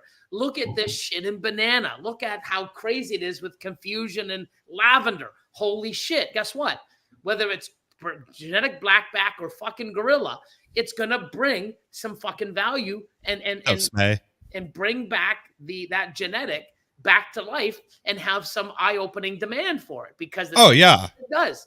So regardless of what it is, whether it's gorilla on its own, which will be amazing, or if it's just genetic blackback, it's come to light that another gene that was thrown away is actually useful in certain combos. So, Exactly. you know, 100%. and even if it is, then guess what? If it's that nice and you make some even nicer shit, guess what? I'm going to start getting back some of my genetic blackback or buying gorilla, wherever people want to call it. Because now look what it's doing. I don't give a fuck what gene or what it's called. I give a shit of what it does to what I want to do. It makes my animals better. And that's why I buy genes, is for what it does, not because of the name or because of the price. So, you know, 100%. That And goes that's back to what you always said, though. Like, you know, it is not dead. A project's not dead until you've put it to everything you possibly can. You can't just throw it away because it doesn't work in clown or pied or this. You have to work it into everything before you throw it out. Yeah, 100%. Just because, like, you think that, like, I mean, have you gone the dark way of it? Have you gone the light way of it? Have you tried this? Have you tried that? Like, there's so many genes out there, you guys, that you could take a project anyway. It just takes one animal for it to blow up, like Billy said. Exactly. It's like he always says, 100%. like albino. Albino's not dead. It's just nobody works it anymore. Right. Because it didn't work. And I have what they it wanted. I have it in certain projects that I really like it, right? Yeah. Because the white is bold compared to the lavender, which is pink, and against the it blends into the yellow in the lav, you know, and you know, when you get certain genetics with the crisp white and then the yellow, the contrast stands out, the pattern screams more. You know, you just got to find the right stuff. But guess what? Oh, albino's old. Oh, I like lavender. It's more expensive. Like, we really got to, you know, get out of that mindset and you know, make stuff that is fucking awesome looking. Oh, 100%. Exactly. You know, but I have a lot of low end stuff, and I thank God I have a lot of more high end stuff. But I'm not going to get rid of the low end stuff because it makes shit that the high end stuff can't make. You know what I mean? But I just don't have 90% of my projects with low end stuff, you know, because I like it. You know, I have a certain amount, you know, just like Spider and Champagne. I still work with it minimal, you know? Right. Yeah. 100%. 100%. I don't breed a whole lot of spider just because it's hard to get rid of because of the media that it got for the wobble. Right. But I love those the people spider. that are talking about the wall aren't even around anymore. Yeah. Yeah, that's true. They never said anything. I really don't hear it no more. Yap, and they go out and make content, fucking freak the world out. Now they're not even around anymore. Yeah. Right. And they didn't say anything about the rest of that complex. You know, anybody with a voice, even myself, can be on here and yap, and you know. I do it. Yeah, We all do it. Why we're here. That's why the podcast here. That's why we're here. But I'll still be here in 10 years backing up. Right? I'll still be here. Yeah, exactly. You know, all these other people, they come in, make a big thing. Now they're not even here, you know, and they're talking about stupid shit that they have no idea because they looked it up, got no fucking experience, you know. They're just you know, they heard something and they're spitting it out like diarrhea. Yep. You know? So. I think as breeders and stuff too, man, like with new genes that are coming out, man, do your due diligence and prove it out first. Make sure it's not something, or, you know, just I almost feel like it's a money grab thing, and it's sad. It's really sad. Like, I feel that way with all the way the new genes. I do. The way all the new genes are man. And stuff like that. I feel like the big money grab and people are just trying to line their pockets, and it's just not about the animals anymore, man. It's all about the money, and I think it's sad. Yeah. I want to make a purple snake and call it, you know, Grimace or Barney. Right? Hell yeah. The Grimace snake. That'd be awesome, man. I would probably make Grimace over Barney, but right. Yeah, the Barney ball. Billy, do you know, is it true that blackhead helps with the spider complex? So blackhead and spider. I heard it does. Does it? So yeah. So I have blackheads that when I breed, I get spiders. I'm like, what the fuck? Where the fuck? Really? Yeah. So blackhead and spider looks like a blackhead. You'd never know there was spider in it until you breed it. Oh wow. Oh wow. Crazy. that means I got to watch out. Then I can't put any of those females that Well, I don't have a spider, so yeah. So if you have a it's all good. blackhead animal or a combo, I wouldn't put it the spider, because if there is spider in it that you will never be able to tell, you could get like, oh, why is my clutch all dying? Or all fucked up. It's because it's super spider. Yeah. Well, all my spider is on the female side, so I made sure when I. But if you buy a blackhead, say you buy a 3-gene blackhead, as a male, and then you breed it, next thing you know, you get all these spiders when you don't have a spider in the pairing. It's in the blackhead. I've never heard that. Yeah, I never heard that one either. See, I learned something too new. I heard that it helped with the wobble. Yeah, that's what I heard too. I'm not even sure, because when I made a bunch of blackheads, pastel blackheads, so I have I got like a 3-gene and a 4-gene blackhead, and I bred it, and I'm like, Austin, do these look like spiders? Like, what the fuck? It's like, yeah, dude, that's spider. Why the fuck? We're looking to see if there was another male thrown in. And I'm like, dude, I don't got a male with spider. Where the fuck did this fucking spider come from? Sure enough, it's in the blackhead. And the blackheads just look like any other blackhead, pastel blackhead, yellow belly. I got pastel blackhead hurricanes, Oh, dang. the pastel blackhead yellow belly. I got all these spiders. I'm like, where the fuck? So it's in the blackhead. Heck yeah. All right, I got a question for you. Here's a good one. All right, Billy, you're brand new. You got $40,000 to splurge on complete business setup. How you doing it? That's a good question. How are you doing it? You doing it with snakes? How much are you investing? I want you to break it down too. How much are you investing in your incubator? How much are you investing in your racks, and how are you doing it? Are you doing homemade? Are you buying, doing PVC? Are you going balls out on your racks? Or how are you doing it with the snakes? Are you going cheaper, mid, expensive? You doing one project, 2 project combination? How are we doing it? With what I know today? Yes, with what you know today. Okay. I don't need an incubator until year 1, year 2, end of year 1, year 2. Very smart. I would buy everything as a hatchling. Okay. Okay. And this is because I know what I have. I know I have experience.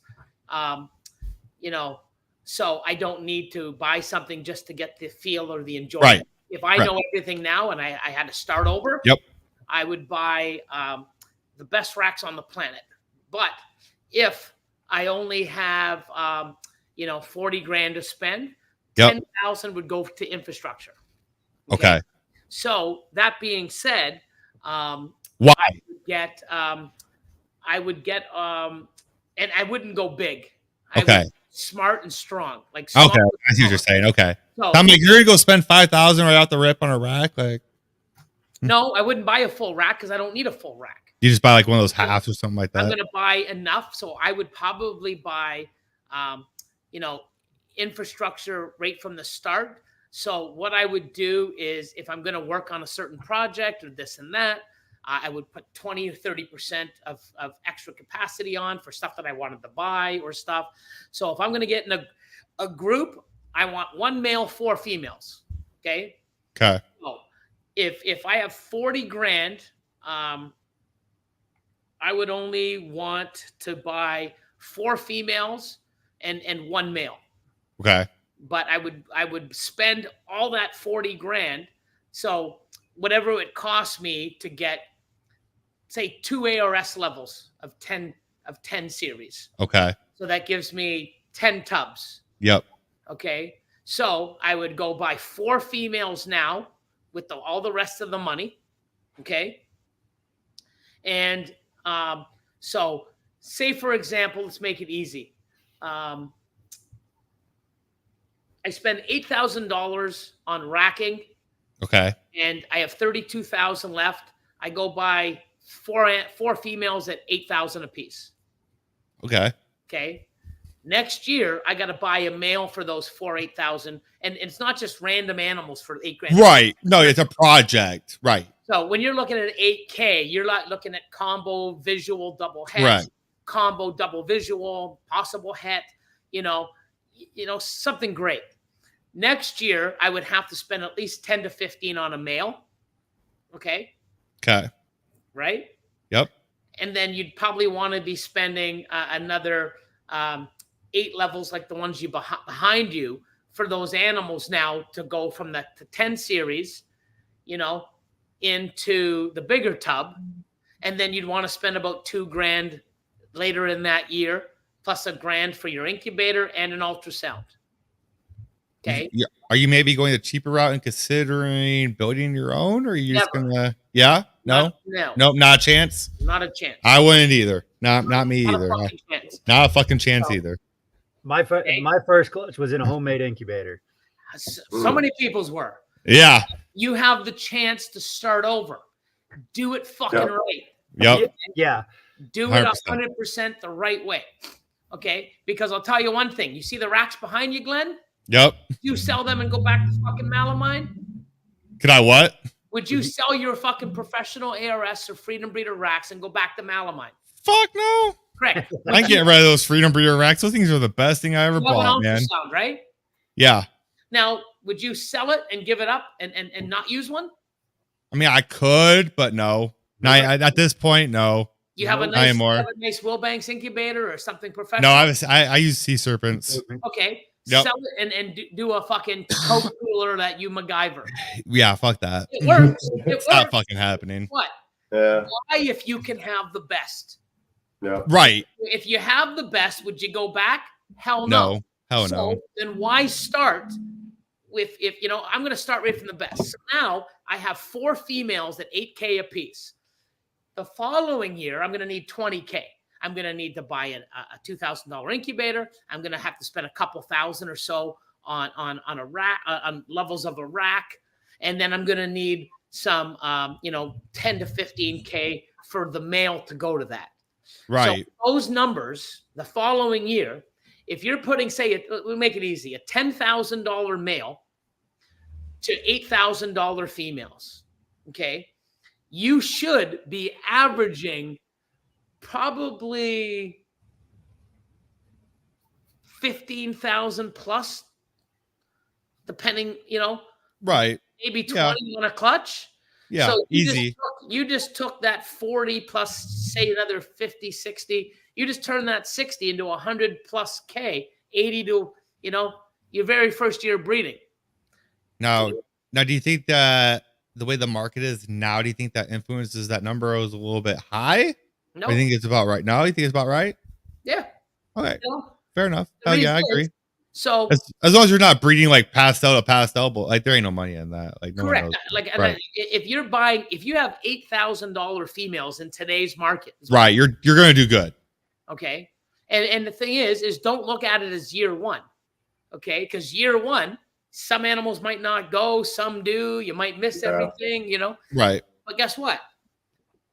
That one clutch, if it's built right, I can do year one. I can use the same year 2, hold some stuff back, go spend another animal to make a second project.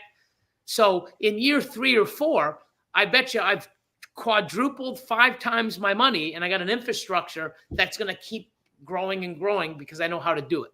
Yep, 100%. I'm trying to work something like that on Patreon where how we do triples and quads, how to set it up, because you don't just buy a male and 2 quads and you leave them alone and you wait for them to grow up. No. Every year making more ingredients and buying stuff to have stepping stones every year. You don't just invest in one project and now I got what I need for it. You never have what you need for it. No. It always grows. It always needs new genes and better odds and getting into different recessives and double recessives and triple recessives. There's no codoms.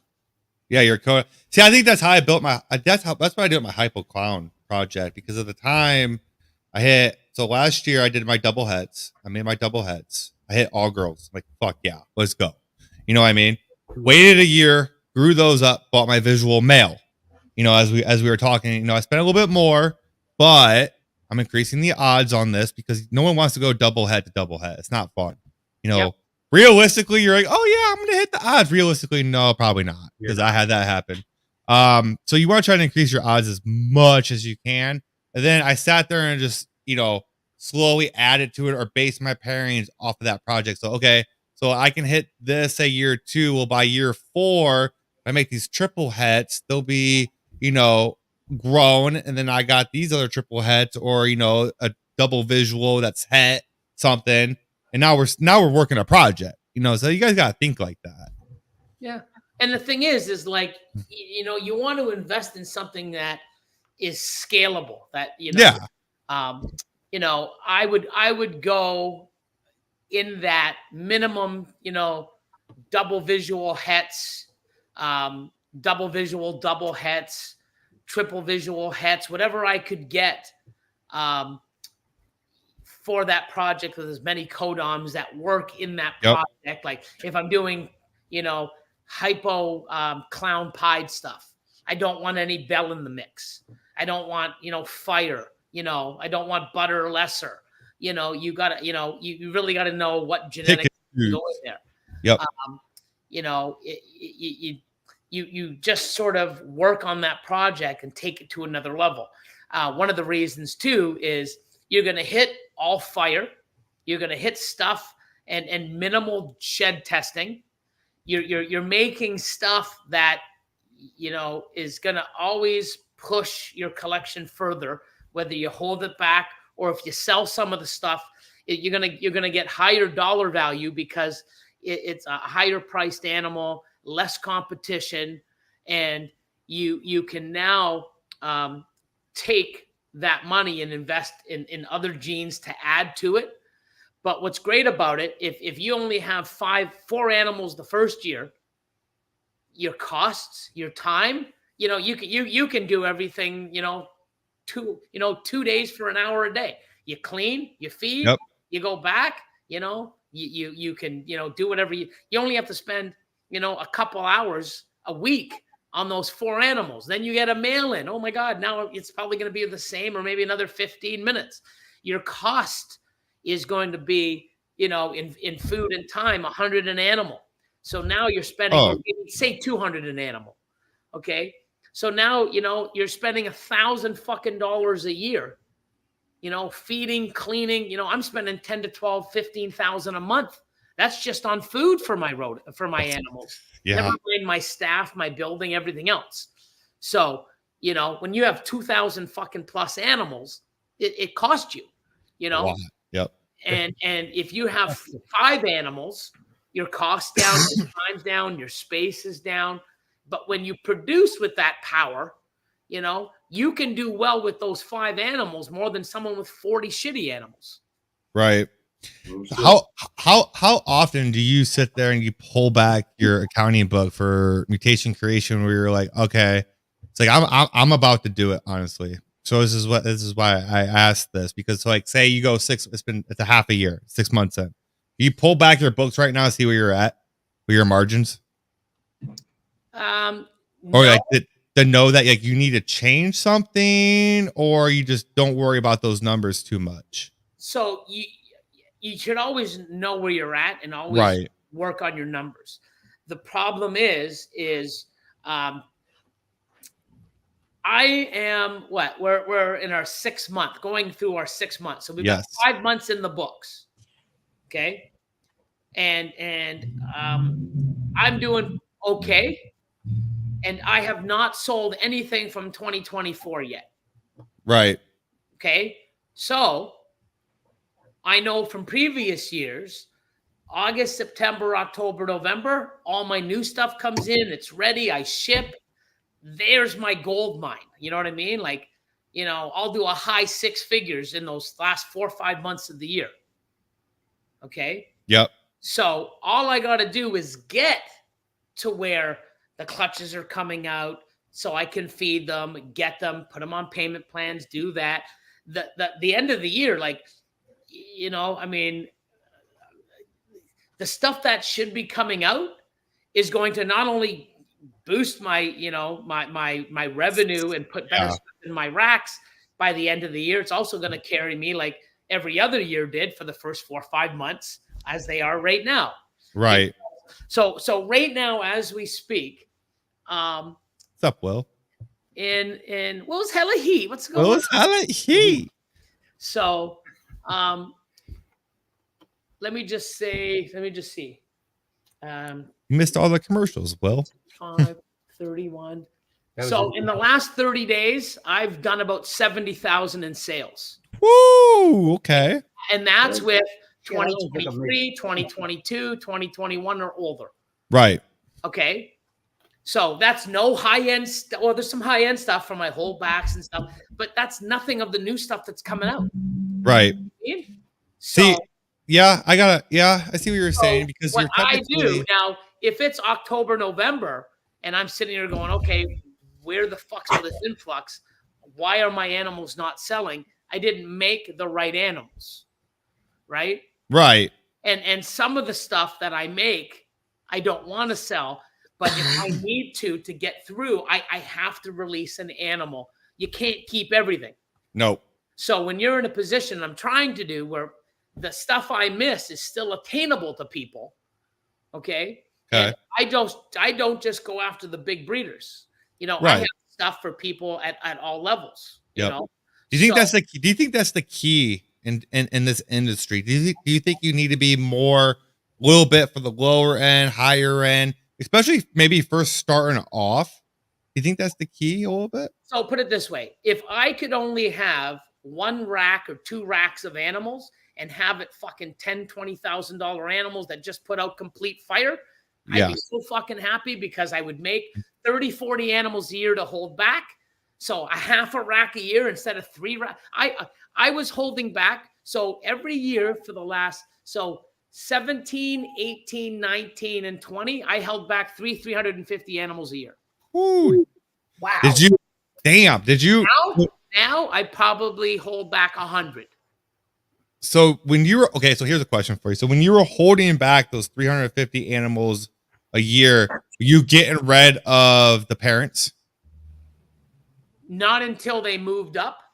Okay. So if I hold back 350, okay, I'm not going to sell the parents because now these animals won't breed. So now, so I put it to something else. So, Right. And then you move it. And that's the thing is there's no real science because just because you want to sell it doesn't mean they're going to sell. Right. Right. Correct. So now the stuff I'm holding back, triples, quads, some crazier stuff that I need for the future. Now, when I start really ramping up my triples and quads, I might hold back 500 next year, depending on what I hit. Right. Because Correct. if I'm hitting monsoon pieds, monsoon clowns, monsoon hypoclowns, monsoon hypopieds, I'm hitting DG pieds, monsoon DGs, monsoon enhancers, monsoon labs. If I hit those equals or powerful shit, I'm not selling those because I don't have any. So they're going in my holdback rack. So if I hit fucking 20 of those, I'm probably keeping fucking 18 to 20 of those. And I'll sell everything else off. Or I let a few go to people. But that's just one project that I'm holding a whole shitload back. Yep. Never mind my triples and my quads and my double visual double hets, my triple visual hets, my triple visual double hets. That shit there I'm holding. I don't give a fuck, unless they're all males. Right. Right? We need to get up to Billy's facility. Yeah, I'm not allowed in Canada. Yeah, so you suck. So I've told you You're this not much. allowed in America, so No, I'm not allowed in Canada. I will be. so- I just gotta get this paperwork. I've got it pretty much filled out, but that could take 4 months to a year. they Yeah, say. I've told you this plenty of times, Will. As much as I would already would have been there, bro. I'm not allowed in Canada right now. But- Canada's strict. I'm not either. Yeah, so like you can't even have you can't even have like an OVI or DUI in Canada. They won't. Yeah, no. Yeah, see, they're so strict over there. It's ridiculous. It's crazy, which is whatever. Car, you got anything for Billy? Any more questions? No, I'm out of questions at this point. Yeah, you really want to basically just if you can stay small and strong, Yeah. and hold only the best of the best, and then you have 20 or 30 animals that are high end to sell. If you make 20, 30 animals to sell and they're in the $3,000 to $5,000 range, Yeah. you're almost making 6 figures a year working 2 hours a week. Oh, jeez. Fucking Isaac. A bunch of grown men talking about each other's balls. Yep. Pretty much. But I mean, it's it's what you want to do too, right? If you want to start experimenting in other genetics and other stuff, you've got to, the only way to do it is expand. You can't get to my size being small and strong. I grew this way because, I was doing expos. I was, having people come by the facility, and I want to sort of change it to where it's more high end. Yeah. Because there's so many people. And years ago, there wasn't the supply and demand like there is now. Right. So I was able to make stuff and not compete with the 30, 40,000 ball pythons online, Yep. and it was easier to sell. Now I don't even want to be in that mess because there's so many people keep contributing to it. I want to be from here and up. Less competition, freaking it's easier to sell, and people know what they want. I've hit, I don't know, I think I've hit 10 triple visuals in my life, so I'm already hitting triples. I've got triple visual males, so I've got the infrastructure where now I'm starting to hit the, because I've got some quads growing up that if I don't have a better male, I'm still going to breed the triple visual male that made it. And then I'm going to hit it. And, I'm 1 in 8, I believe. Yeah. 1 in 16. And I can test for the, and everything's 100% het, except the one that isn't in part of the triple vision. Right. You just shed test it. 50%. I can shed test. But I'll tell you one thing. I'm in a position right now to make triple visual and test for the 50% het. Jesus, that's a pretty good place to be in. I was gonna say, I wish I was there. Right. But it takes time and effort and it's great, it's something where you should know what you want to do and selectively, add stuff to it to make it better and stronger, I'll use freeway. I've been in freeway. I bought my first freeway for $15,000 in 2009. Okay. 15 years later, I'm still in the freeway project. I still make combo freeways, but I also have super asphalts, freeway clowns. I just hit a super asphalt clown. That dude, that was badass. So, I'm taking the same project 15 years later I started, and I'm making it better. I'm still making new combos with freeways, super asphalts. I've got double recessives in, single recessives, So when I say, oh, you know what, you can do well with one project, sure you can. Look at JD, is it JD Constrictors? Yep, the Xantic stuff. Yep, that's all he does. Tell me that guy hasn't made a name and done well with fucking his SK stuff? Are you fucking kidding me? But everybody thinks you need a bit of everything. Oh, I need the newest gene. I need to do this. No, you fucking don't.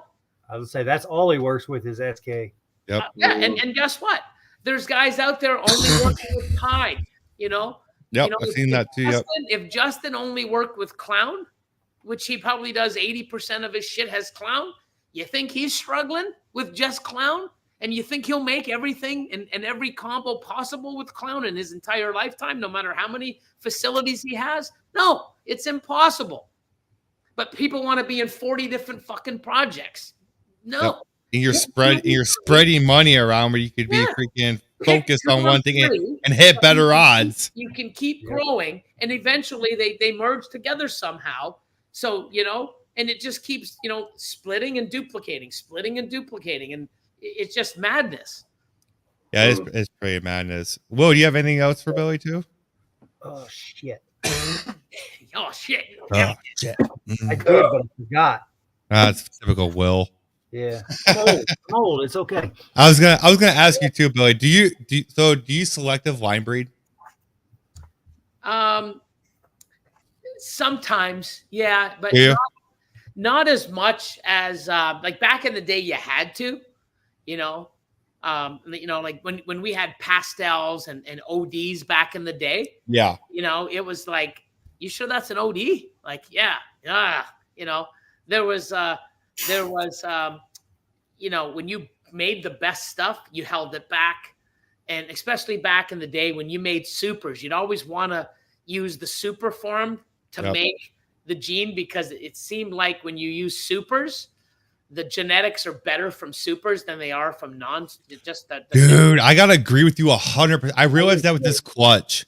I realized that with that Enchi, because freaking Will was looking at that clutch I just hashed out and stuff, and we were looking at him. He's like, that's just an Enchi hypo. I'm like, yeah, dude. I'm like, dude, I've noticed that too. Like, if you go breed supers, that gene expression is just that much better for whatever reason. Super, yeah, you get nicer animals. And yeah, it's like dog breeding. You always hold back the nicest of the litter, you know, to genetically, you know, move your genes to you know, you're not going to take the ugliest looking animal. You take the brightest or the best pattern or the one with the most, you know, polymorphic traits. Like, wow, look at this. This is crazier. And that's one of the reasons why I have so much Het Monsoon stuff, is because when I didn't know I had it, I'm making these animals. I'm like, look at this fucking thing. It's crazy. I'm right, just keeping it and hold this one back. Well, you know, not only was it smart of me to do that, you know, and I hoard it all, you know, and thank God I have it still, because now I'm in a position where I have, you know, so many animals that are, and I hope, you know, I mean, if even 50% of my animals prove out to be Het Monsoon that I've been holding back, I'm still probably have more than anyone else. Yeah, 100%. I remember my question. Did you expect the pastel Monsoon to be the way it looked? Oh, dude, no. So, the pastel Monsoon pied? No, just the monsoon, the pastel Monsoon, how it wiped out all the patterns. Yes, I knew that because, you know, I bought, you know, Stranger Moray. I bought a pastel Stranger Moray back in 2018. Yeah. And it was almost like a silver yellowy snake, like, you know, like a stripe without the stripe, you know. So I knew from Roland's work with the Moray, which I pretty much knew it was going to be Monsoon. You know, you can see what pastel did to the pattern.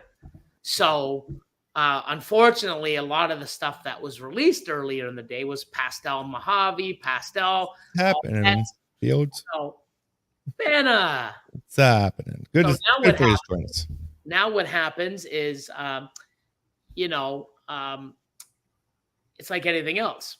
Pastel Monsoons, yeah, they don't really, it fades the color. They don't look that great. The pastel Monsoon pieds that Austin have, you know, they look okay. I mean, you can start seeing the Monsoon's trying to push its pattern in, but it looks more like a sunset type of pie. Does it? Yeah. But it's still a nice looking animal because you still got the Monsoon head. Just the rest of the stuff is like pinstripey or, but when you add leopard, because I made a pastel leopard, yellow belly Monsoon het pied, and it's fucking phenomenal, even at 1,000 grams. Fuck yeah. When I saw the one Brock had at Tinley. Yeah, I was like, what the hell? Pinstripe doesn't do anything to it. You know, Mojave doesn't Monsoon isn't good. No. But pastel wipes out the entire pattern. I was like, I did not expect pastel to change the pattern that much when pinstripe wouldn't. You know, one of those dominant pattern genes didn't do anything to it. I was like, there's no way that's Monsoon. Yep. Freaking nuts. Here's a question for you, Will. Question for Will. If you do end up doing the podcast, are you going to go over hog noses and their genetics? To the best of my ability. I'm just getting into hog nose. Yep. I only have a pair right now. I do have a little bit of knowledge. One of them will be over hog nose and like substrate, stuff like that. Yeah, me too. So here is a pastel leopard yellow belly Monsoon het pied that I made 2 years ago. Hold on. Oh wow. That's nice. That's nice. That's 1,000 grams. Holy cow. Dang. Okay. That almost makes me want to get into Monsoon. Right. You know, so pastel, if there was no leopard in that, that'd be all like, you know. So the leopard's bringing back in the pattern. 100%. Oh, with the pastel, yeah. Correct. Yep. So certain things. Like people say, oh, pastel and clown shitty. Not in freeway clowns. People come over when they're not. When I open up my freeway clowns with pastel on them, first thing they say, oh, DG. I'm like, no. And I'm talking adults. They're like, oh, that's DG clown something. No DG. Oh, enhancer. Sorry. No. What the fuck is it? And I tell them, that's just a pastel freeway clown. I was going to say, because pastel freeways are pastel leopard freeway clown. And they're like, what the fuck? It looks OD. I mean, it looks DG. And I'm like, yeah. So pastel, you know, in Dreamsicle, pastel yellow belly Dreamsicle is better than orange dream yellow belly Dreamsicle. If you like bright yellow, vibrant fucking and on a white snake, by pastel yellow belly Dreamsicle is one of my nicest dreams that I have. And I'm talking adult breeder, you know, so you got it. You know, every gene has a capability. Leopard, you know, oh, don't have pastel in monsoon. Yes. But if you add leopard, you can, you know, and I'm sure there's going to be so many things down the road. Oh, don't add this, don't add this and that, unless you add this. Like, that's the creativity and the learning process that we're doing with these genetics. And that's what makes it fucking fun. And that's why you have to run everything possible out there to a project, or you'll never know what it can make. Like when Justin made the Pompeii, like that was just But look at the stuff for years when he missed. It's yeah, you know, that or the Kraken. Even the Kraken's even kind of cool. I don't know what all's in that, but I know. But it's just like it's a bunch of genes, and if you didn't put it all in there, you would never have known that combo would make that magnificent looking animal. Shit, freaking HRA and Pinstripe go really well together. Yeah, really well. Freaking amazing. It does do well in leopard too. Yeah. Yep. I the HRA is, I think it's a little underrated. Car, you got that clutch that's coming too, with the freeway pavement and what was it again? The pavement clown, ain't it? Yeah. Pastel leopard freeway het clown that came from Billy to highway het clown. Sweet. That's gonna be awesome. I can't wait for him to catch. So you can hit freeway clowns, pavement clowns, and yellow ivory clowns. And ivory. No, my luck, it'll be ivory clowns. No. Hey, it's better than the ivory that I hit in the last clutch. All it is an ivory. I hit out of 6 eggs. I hit two freeways at ivory, and the other 3 were just yellow belly. Ivories are cool. They got their place. They got their place, man. I like the pastel freeways and stuff like that. That's what pastel is good at. Pastel freeways are amazing. Right? And you know, in clown, it works great in the freeway. Pastel, I want pastel in almost every one of my freeway clowns, especially 100%. where I'm going with. Yeah, like my adult pastel freeway, he still looks good. I was gonna ask, I was like, do they age really good, Car? What's yours look like now? I love my freeway clown stuff as adults. I want to try.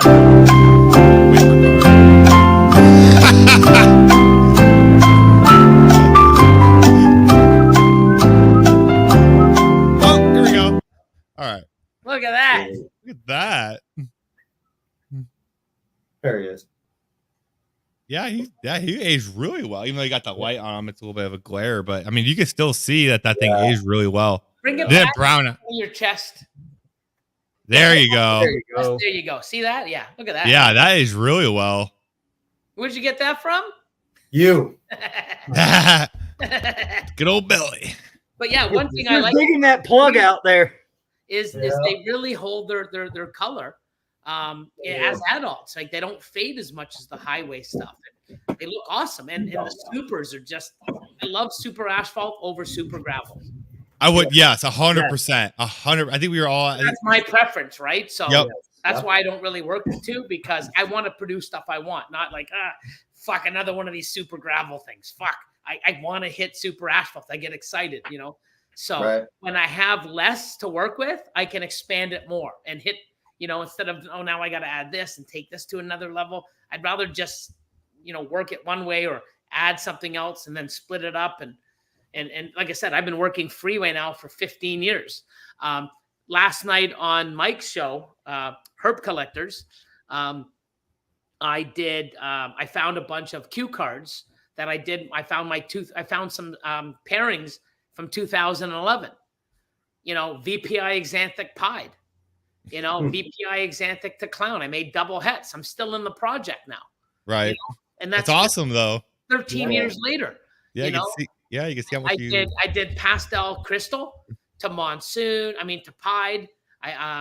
To hypo, to Mojave, to Enchi, stuff back then. And that's some of the stuff I have now making me, the genetics that I have. I mean, I got 3, 4, 5 gene het monsoons, so, it's awesome that, I've been doing the pastel crystal and special and stuff for 13 years now. It's nuts. I mean, time flies, man. It doesn't take long.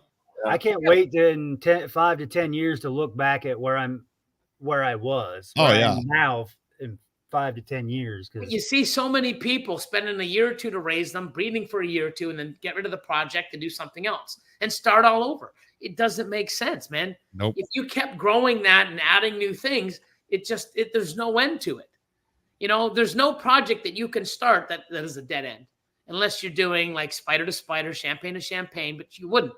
There's no way you can't take a gene and add, a combo to it, and then add a recessive, and then add more genes and more. There's no end to. You could get into one fucking recessive and never make everything there is with that one recessive. And then when you add another double recessive, it's infinitive, And that's the thing. But everybody wants that, work and drop and this and change this. Work the project you have and make it better and stronger instead of dumping it and starting over with another. Yeah, that's pretty much. Yeah, you're starting from square one. You're always chasing somebody else you bought it from. I can see that at maybe in the very, very beginning, with where I had a bunch of nothing, just single gene non-recessives, and I made pairings with them to sell, and then once I sold them and all the babies, and then use that money towards 100% a better snake. So in the beginning, I could see where that would be beneficial, but where I'm at now, and from this point on, I agree. It would be, you're just shooting yourself in the foot. Oh, that wasted time. And I see people do that, right? Oh, I don't need anything. It's like, what do you mean? It's like, oh, I don't need any more clown stuff. Like, what the fuck? There's no end. Wow. There's shit that Justin still needs for clown. You know what I mean? And he's the king of it. There's so much stuff. It's nuts. And people don't see the potential and what's needed to put in and the time. And, they just want to chase the newest thing. Well, guess what? That's somebody else's thing that you're just jumping on. Why don't you work and make your own thing and build a big, nice structure, sound base to keep building on? And then have, people going to you for certain stuff because you've built on it. People have been coming to me for freeway and super asphalt stuff for fucking years and they still come to me for it because I started with something that was somebody else's and I made it my own. And there's other people making amazing shit that I'm like, holy shit, I got to do some of that. And that's what's great about it. I'm not just one person making it. Other people are loving it and making new shit that's making me go, wow, whoa, see what Billy, I need some of that. And it just sparks and makes the desire and the want for these projects and these genes to keep pushing higher. Gotta have a dream or a vision, 100%. You gotta do your own thing, you guys. I've seen a lot of people that will sit there. I mean, me and Carr both have, honestly. I'm sure you have too, Will, and you too, Billy. I mean, I've seen a lot of people that sit there like, I don't know what to pair. Should I pair this and this and this? Like, pair what you want. Pair what you like. If I gotta sit there and tell you what to pair, I almost feel like then I'm doing your projects for you. When you hit that clutch, send me the pic of the babies. It'll be this week. Yeah, I'll be pipping this week. Yep. Send them to me. He wants to see. He wants to see. He wants to see what that thing hits. Yeah, yeah. We all do. Yeah, I want to see that clutch too. I was trying to get them. Like, when's that clutch due? It's cut them right now. Like, what's up? But No, that ain't happening. Yeah, they're still too far out. They're day what? You said what? 51. Yeah, they're on day 51 right now. Yeah, a little too early. I have a question for you too, Billy. Have you noticed if you cut earlier, okay, let's say you don't have one pip. If you cut earlier, have you noticed a problem with more assist feeding or no? No. No? So I pretty much, I would say on an average, I'm probably cutting at day 52. Yeah. On an average. Okay. I just cut ones, the ones that I did today. They were at the top of the incubator, and they're due on the 14th. So we cut at day 49 today. Okay. And no problems or anything like that with? Not at all. No. Okay. So cool. I cut pretty much, I'm going to say 12 to 1,500 eggs a year. Right. Okay. Yeah. One thing when I cut because the way they feel. Right. I have some right at day 56. I've left some for day 57 just because the way they felt. I've gone to my incubator and I've opened the tub. It's day 48. Let's go burp it. And I open up the tub and they're fucking out of the egg. Never mind. Yeah, I saw that video. Egg on day 48. So, That's crazy. Some clutches, like I can't say, hey, at day 54, cut them all because they'll be good. No, you might have some that'll be already out. You might have some that needs an extra couple days. I go by the feel. Okay. And like the ones today were at the top of the incubator, so they were probably incubating closer to 90.5. So that's why they're out. Because if I left them and it came back on Monday, in the next 3 days they would have been out already, or tomorrow or Monday. So for me, I know when I feel comfortable. There's some where I'm like, let's leave it for another couple days. And sometimes I've gone and it's like, fuck, they're already out. I should have fucking cut them 2 days ago. Damn it. But this kind of ruins it a little bit. Yes. So one thing is so let me go on last year because this year's just starting. Last year, I'm going to say I did 1,000 hatchlings, give or take. Damn. I probably assist fed 12. That's really good. That is really good. That's really good. So one thing that I find, is and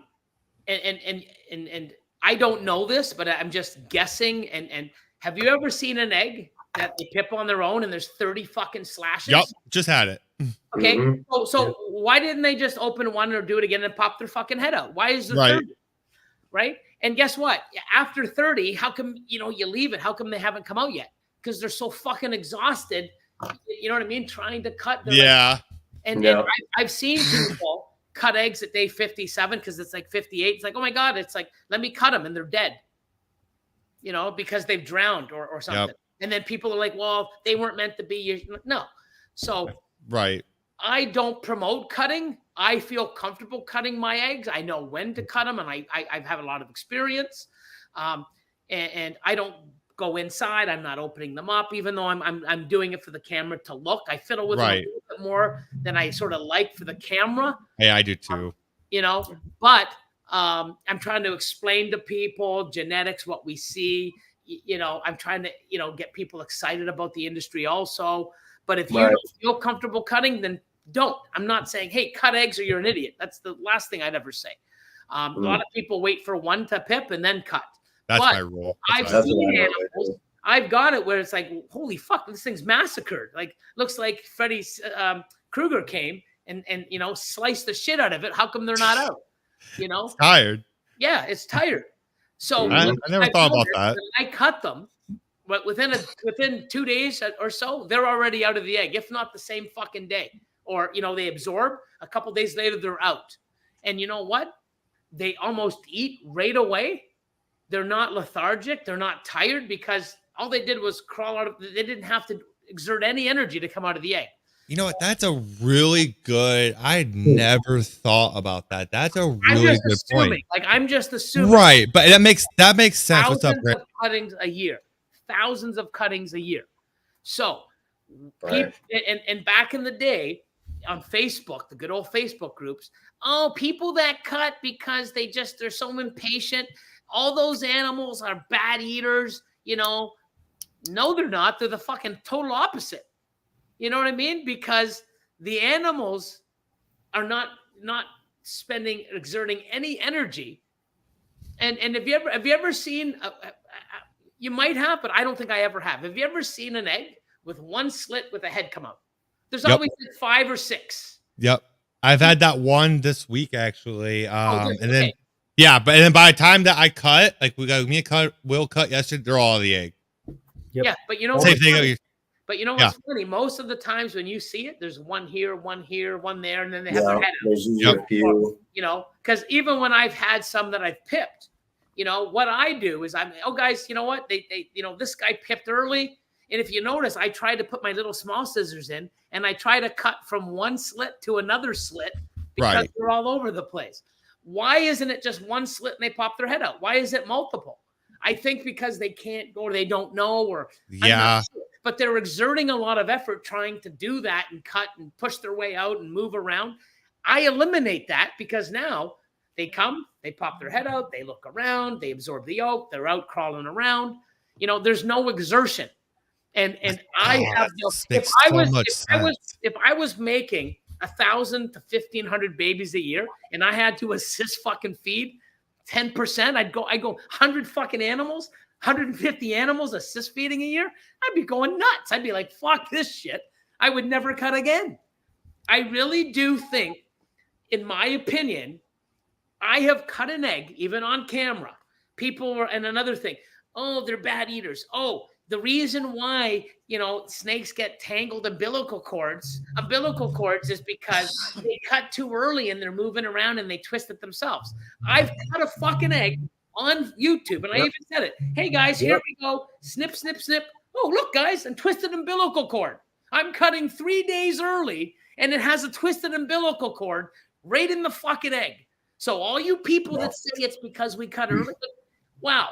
And do you think if I cut all these eggs and I had to sit there and every fucking second or third or fifth egg, I had to go untangle the umbilical cord, you think I'd keep cutting? Right. I mean, like, I do thousands and thousands a year. And I do feel for my animals, it's better for me to cut when I know and they're ready. And that's just my feeling from what I've seen in my experience. And if you'd have let that one go all the way out until it tried to pip, it probably would not have made it. I'm not sure. I can't say that, but I've saved more animals by cutting than I have. I've lost more animals letting them pip on their own. Yep. That's what I was getting at. Yeah. I've had entire clutches I've opened and they're all dead. Why? Drowned. Fully formed and they're dead. Why? I don't know. Right. You know, I can't say. But when I cut, my losses are very few. My assist feeding's very few. But I feel comfortable doing it. And I have years and years and years with thousands of animals a year. It's not like I did it with 7 this year and 17 animals last year. I've only done this on 15. I have probably 10,000 fucking animal cuttings under my belt. Right. That's such a good idea, though. That makes so much sense because, like, everything that I just assuming, right? Like, I think you're onto something because the beginning of last year when I did 9 clutches, okay, I think we cut a little early and stuff like that. And I was telling Carr and I'm like, hey man, I'm doing fucking good. I don't got assist feed. Well, and then freaking I waited, and then for whatever reason, the end of the year and stuff, I had to assist feed a lot. Unfortunately, you know, and they all survived, stuff like that. You know, they were fine. They sold eventually. But I think because those eggs were mutilated, that maybe you might be onto something there, Billy. So I think maybe as a community, can we test this? We got 24 people watching right now. If anyone wants to test this and let us know. Yeah, keep an eye on it. Let's keep an eye on this, man. Let's do a little trial and error. You know, I've got 4 clutches in the incubator right now. Yeah, that's me. I'm assuming. I got to charge my laptop. Hang on. All right. Yeah. Now I do have a question for you about. You said you go off of feel. Yes. What are you feeling for? Okay, so if I get an egg and I can push on it and I can feel the snake and it sort of pushes back, like it springs back, right? Like if I'm going this and I can't feel a snake, I can, and I did it in the other live Okay. Right. I don't know if it was this. It wasn't today's. It was the last one I did a couple days ago. I even said, hey, guys, what day is it? And Austin said it's day 51, I think. 51, or it might have been 52. But I could say this is, I don't cut on a day. It's not a day. It's how I feel. See this egg? See how they're dimpled?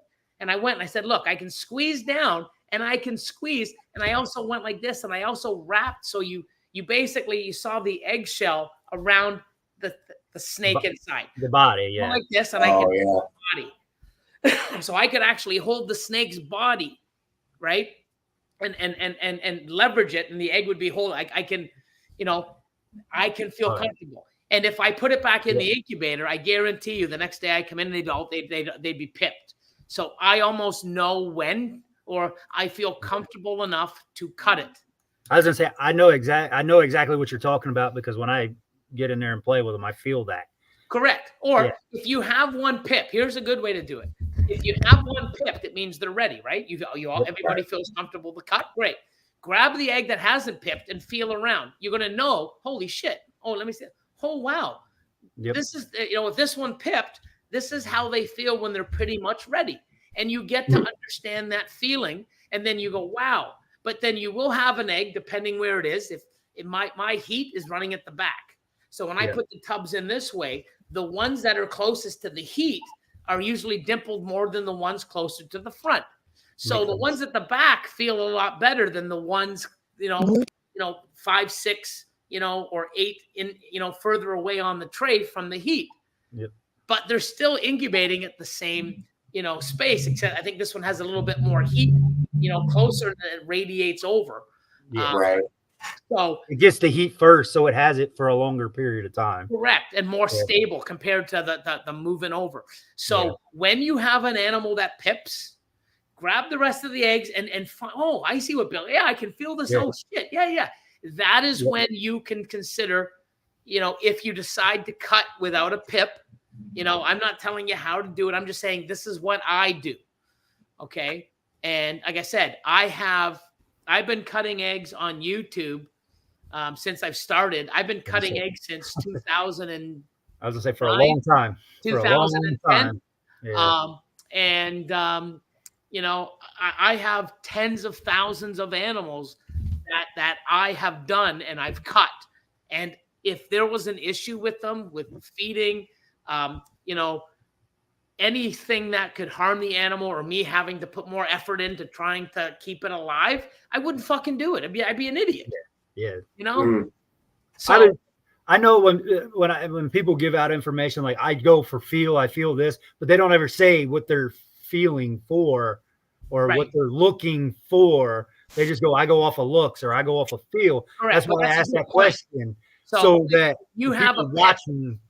When you have a pip, anyone watching this now or future, when you have one that pips, it means you feel comfortable cutting the other ones. Well, before you cut them, feel those eggs and get that feeling. And you understand when you push, you feel the snake and it sort of springs back. And you can sort of push back. You can sort of wrap the egg and push your fingers down and actually, sort of out trace and feel the snake inside. That is when, and I do that before the pip because I realize that I have so much experience. So from now on, when you have one that pips, feel the other eggs and you'll see what I'm talking about.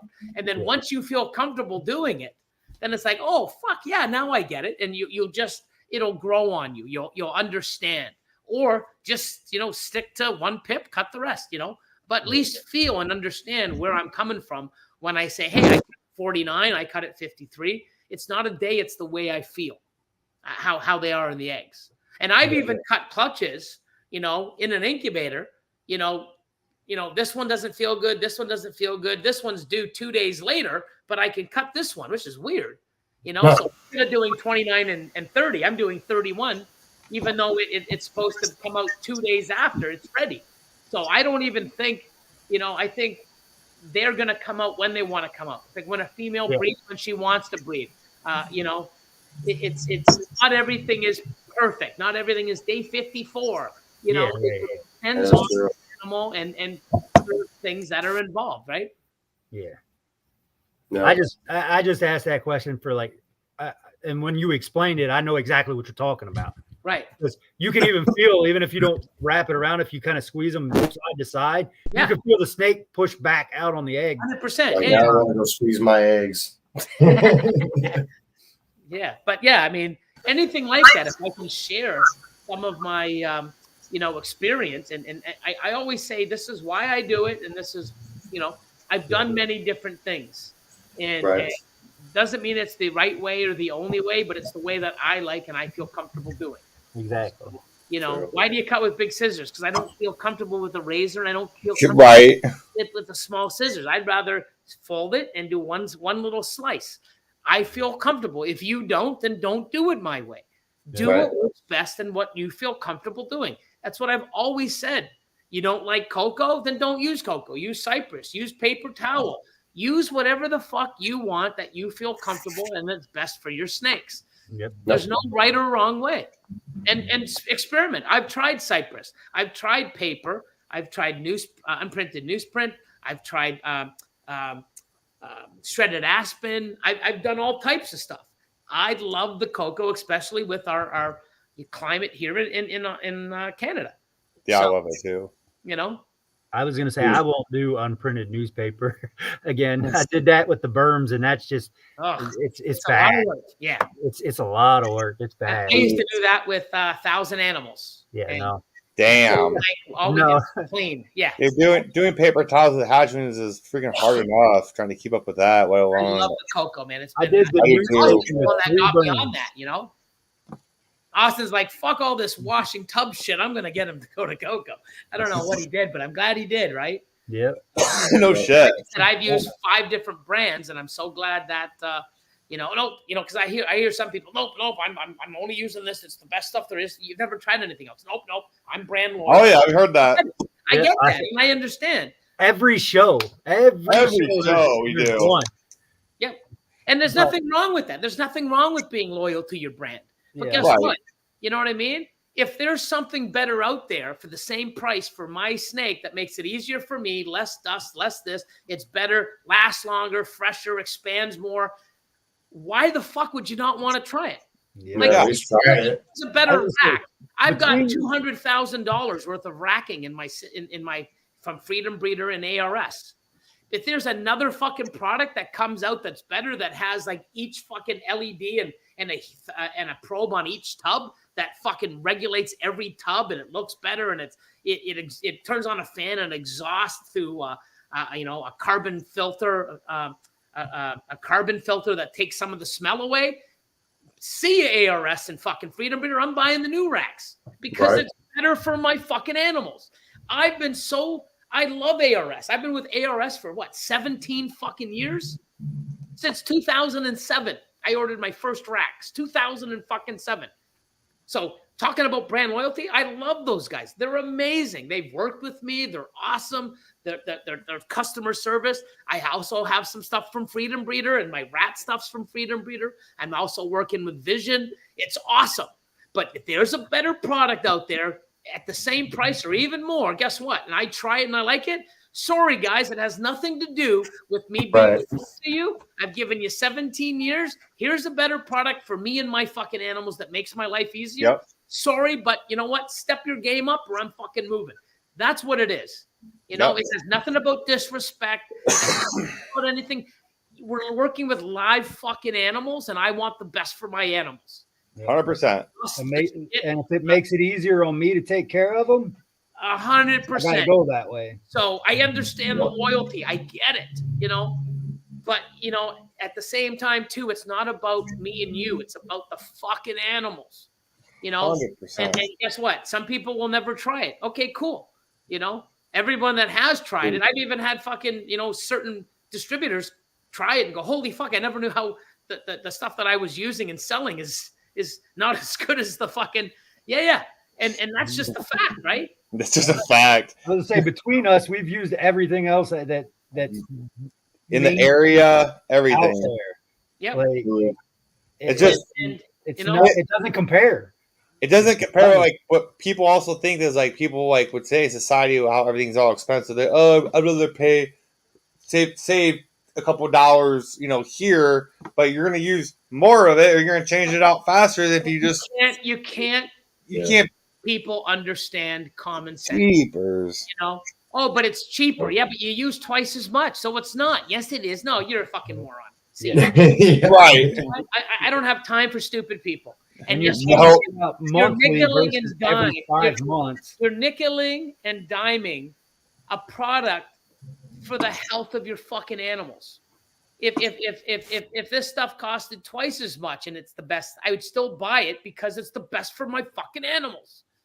You know what I mean? You know, we have living creatures that are in our captivity, in our you know, that we're captive breeding and we're keeping for years and years and years to come. You know, and you know what? If it has, you know, stuff that's not doing well or it gets into the pits, I know some of them have a chemical in it. They're not washed as much that make the white snakes and pieds go pink and have cysts. People have lost animals because of cocoa. You know, allergic reactions. You know, you save your fucking money and put your animals at risk, you fucking motherfucker. Yep, 100%. When I ordered the first block I ordered from Jersey Balls because that was the closest person to me. Yep. And I was like, I'm going to try it, but I can't imagine it being, you know, that much better for the difference in price.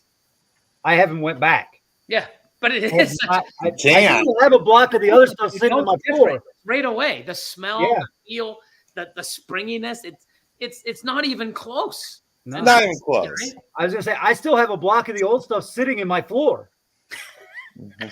I took the block of Repti chip was sitting there forever, and I just gave it to the corn snake at one point. Yeah, like, here, you can have this. I won't even give it to my burns. Yeah, I mean, I use it for everything. I use it in my geckos. I use it in my tree monitors. I use it in all my lizard cages. It's in my iguana cages. It's in my super dwarfs. It's in my boas. It's in my. The only thing I don't use it for is my colubrids. I use a small chipped aspen. Yeah. You know, but I mean, you know, I love this stuff, and like I said, I've been using it now for 4 years, and no issues, consistent, incredible. I love the product. I'll be using it until it's not available anymore. That ain't gonna happen. Yeah, I'll make sure of it. It ain't gonna happen. Well, I'm saying, if it's just not available, period. Right. What you as a distributor can't. How many eggs you got? In that clutch? I got 5 in that one. Fucking awesome, dude! I can't wait to see them, man. I'm hoping the you best. You didn't have any slugs in that one, did you? No. Heck yeah. That's what's Good, up. man. I want to see it. I want to see it. I'm excited for that clutch too. I think we all are. Yeah. I want to see the pavement clown. That's what I do too. I tried hitting it last year. They locked up a bunch of times, and I never got eggs, so I just redid it again this year. Because the pavement is pretty cool on itself. Yeah, 100%. Exactly. That's just another avenue I don't want to travel, right? So it's just people are doing that and say, hey, you know what? I'm going to do it. And that's what's great. Like, you know, you're going to make stuff, Justin, that I've made this before Billy at Mutation Creation did, and it was his project with his animal. Yeah, because, and that's the thing, everybody thinks it's like, oh, I could never buy an animal from Billy, you know, because he's way ahead of the project. No, you're doing something that I can't even make, you know, and you're using my project with my animal, and you're going to fucking hit something I can't. And that's why people are so fucking, you know, they put these blinders on, and they don't realize, hey, guess what? Anybody making sunsets is going to make fucking stuff before the big Billy from Mutation Creation. Anybody with puzzles and all this other stuff and monarchs. So guess what? I'm not competing with you, and you're not competing with me. You're making stuff that you like, and you're taking your own direction. And you can buy an animal from me in a project that I've been in for years and make something that I don't have by being different and creative. And I fucking awesome that shit. You know, think outside the box sometimes. 100%. You know, that's like awesome. You know what? Make the market, you know, instead of just following it and chasing it and jumping apart and being a part of it, create your own market, make your own shit, make your own direction. And people just don't get it. And once they do, they're like, holy shit. And you feel proud that you made something that many other people don't. Yep. That goes back to the grind. Sick ass, man. Like, I can't wait. I want to see. I hope he hits that pavement. I'm excited, man. Me too. I want to see that. In the clown for sure. Yeah. So make sure you guys. We're all fingers crossed on that one. Yeah, we're all fingers crossed on that one. Definitely. But all right, real quick, we're gonna back to the grind though. How much time do you sit around and look at what you have to put to each other and what combinations will make what? Like when I did my chopping block, they asked me why I didn't put the double head sunset pie to my ODYB pie, visual pie, because I had that female first, and then I literally bought that male for this project. Yeah. Yep. How long did you sit down and go, hey, what do I need to get to make this though? Yeah. That's part of the grind that goes into the thought process. Yeah, thought process of it. Yeah. Thought process of it. And that's the thing. Like, I'm glad that you bought a male specifically for a project that you have. Most people just buy a male because, it's expensive. Or it's really cool. Okay, what are you doing with it? I don't know. What the fuck did you spend your money for? Yeah. You gotta understand. Yeah, but and thing is, you make mistakes, but you learn, and then you never repeat them. And if you keep doing this and you understand what like I'm trying to teach and other people are, it makes sense. And as soon as you do it, you're like, oh, now I see why these guys fucking do it. This is way better than the way I've been doing it. Yeah. It's way more fun too. You get those odds. What are your odds on that? I want everybody to do well. I'm trying to spit out knowledge and say, hey, and not everything I have is the right answer. And I don't say, hey, do this and do that. I give you other suggestions, especially on the chopping block. You tell us what you want, what your goals are, and we listen and see it, and we help you get those. We don't say, get rid of that and invest in this.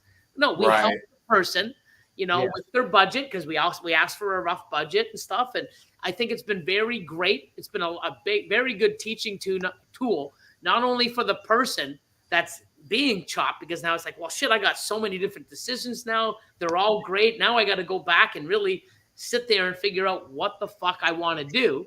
And then other people, it expands their mind going, well, shit, man, I'm not thinking outside the box like I should be. And it really just, it creates that mind thinking of different ways. And then you coming out with the right, because if there's only one thing to do, you do it. But if there's 5 other ways to do it, oh shit, now I got to put some thought into this. And that's what you need to do. Yeah, that's true. You really do. Yeah, you really do. I mean, it's a grind. It's hard. If you don't do it right, you're not going to succeed. You have to put time into it. It's not just going to time into it. Yeah. It's not just going to be like, oh, I bought this. Okay, now I'm a 6-figure breeder. Like, it doesn't happen like that. Oh. Well, it can if you put the work in and stuff. Yeah. We don't realize how much work it is. Social media, posting pictures. Oh, it's a lot. Oh, yeah. And if you breed your own rodents, that's actually, holy fuck, like it's a grind, baby. It's a different grind. Like there's sometimes like where even me posting social media it's a lot. Like shit, Justin. Like I mean, how much time did we put into all the commercials and stuff that we made today? A lot. I don't know, a lot. We did commercials, editing, all that. Just to update the podcast for everyone and make it more. Make it more appealing and stuff like that. It was a lot. Yeah. It was a lot.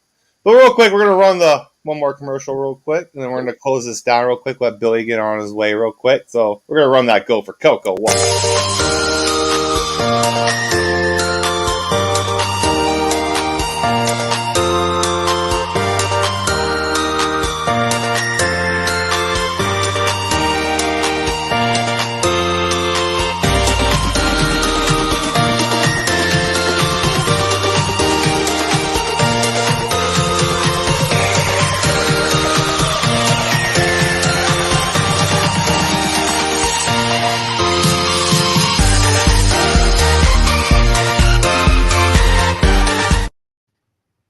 Heck yeah. Good job on that, guy. Real quick before we close down real quick, Will, Wednesday, right? As long as I'm not working. All right. When are you gonna know by so we can tell people? Give me a second. Oh, I don't have my Jeopardy sound bar.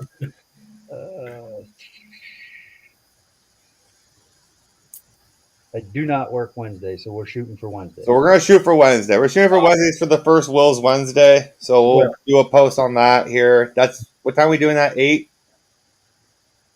Whatever. I think we're gonna do it 8 p.m. Eastern for about an hour, so it won't be terribly long. So different topics other than ball pythons. This is the goal on that one. So Billy, I'd like to say thank you so much for joining the first Morphing Around podcast, man. Yeah, thank you, Billy. Fucking Thank you so much, man. Like I said, I mean, I love, I was even on one last night, and I it's great because different topics, different things. Hopefully, we get different timelines, different people that follow. Just spreading the word and helping people out, giving them some encouragement or some facts of what to do, and even some things that people may not know about me.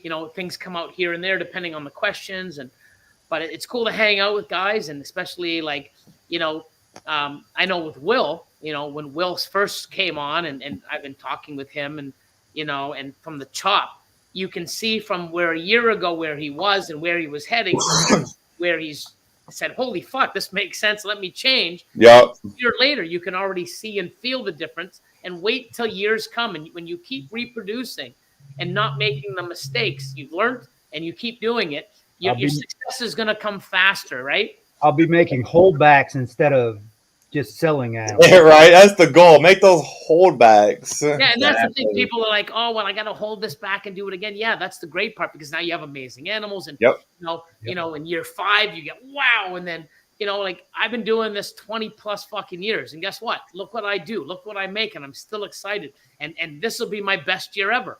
Next year's going to even be better here. So that's why I make sure of it, because I put better shit to make sure I get better odds and better genetics and better animals year after year after year.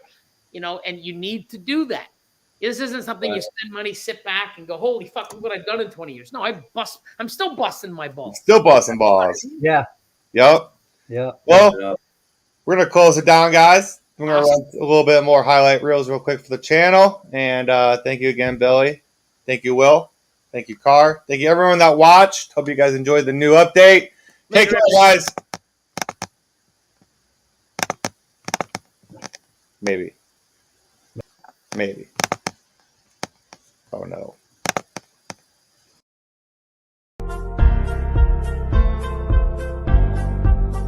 This one is a chocolate GHI.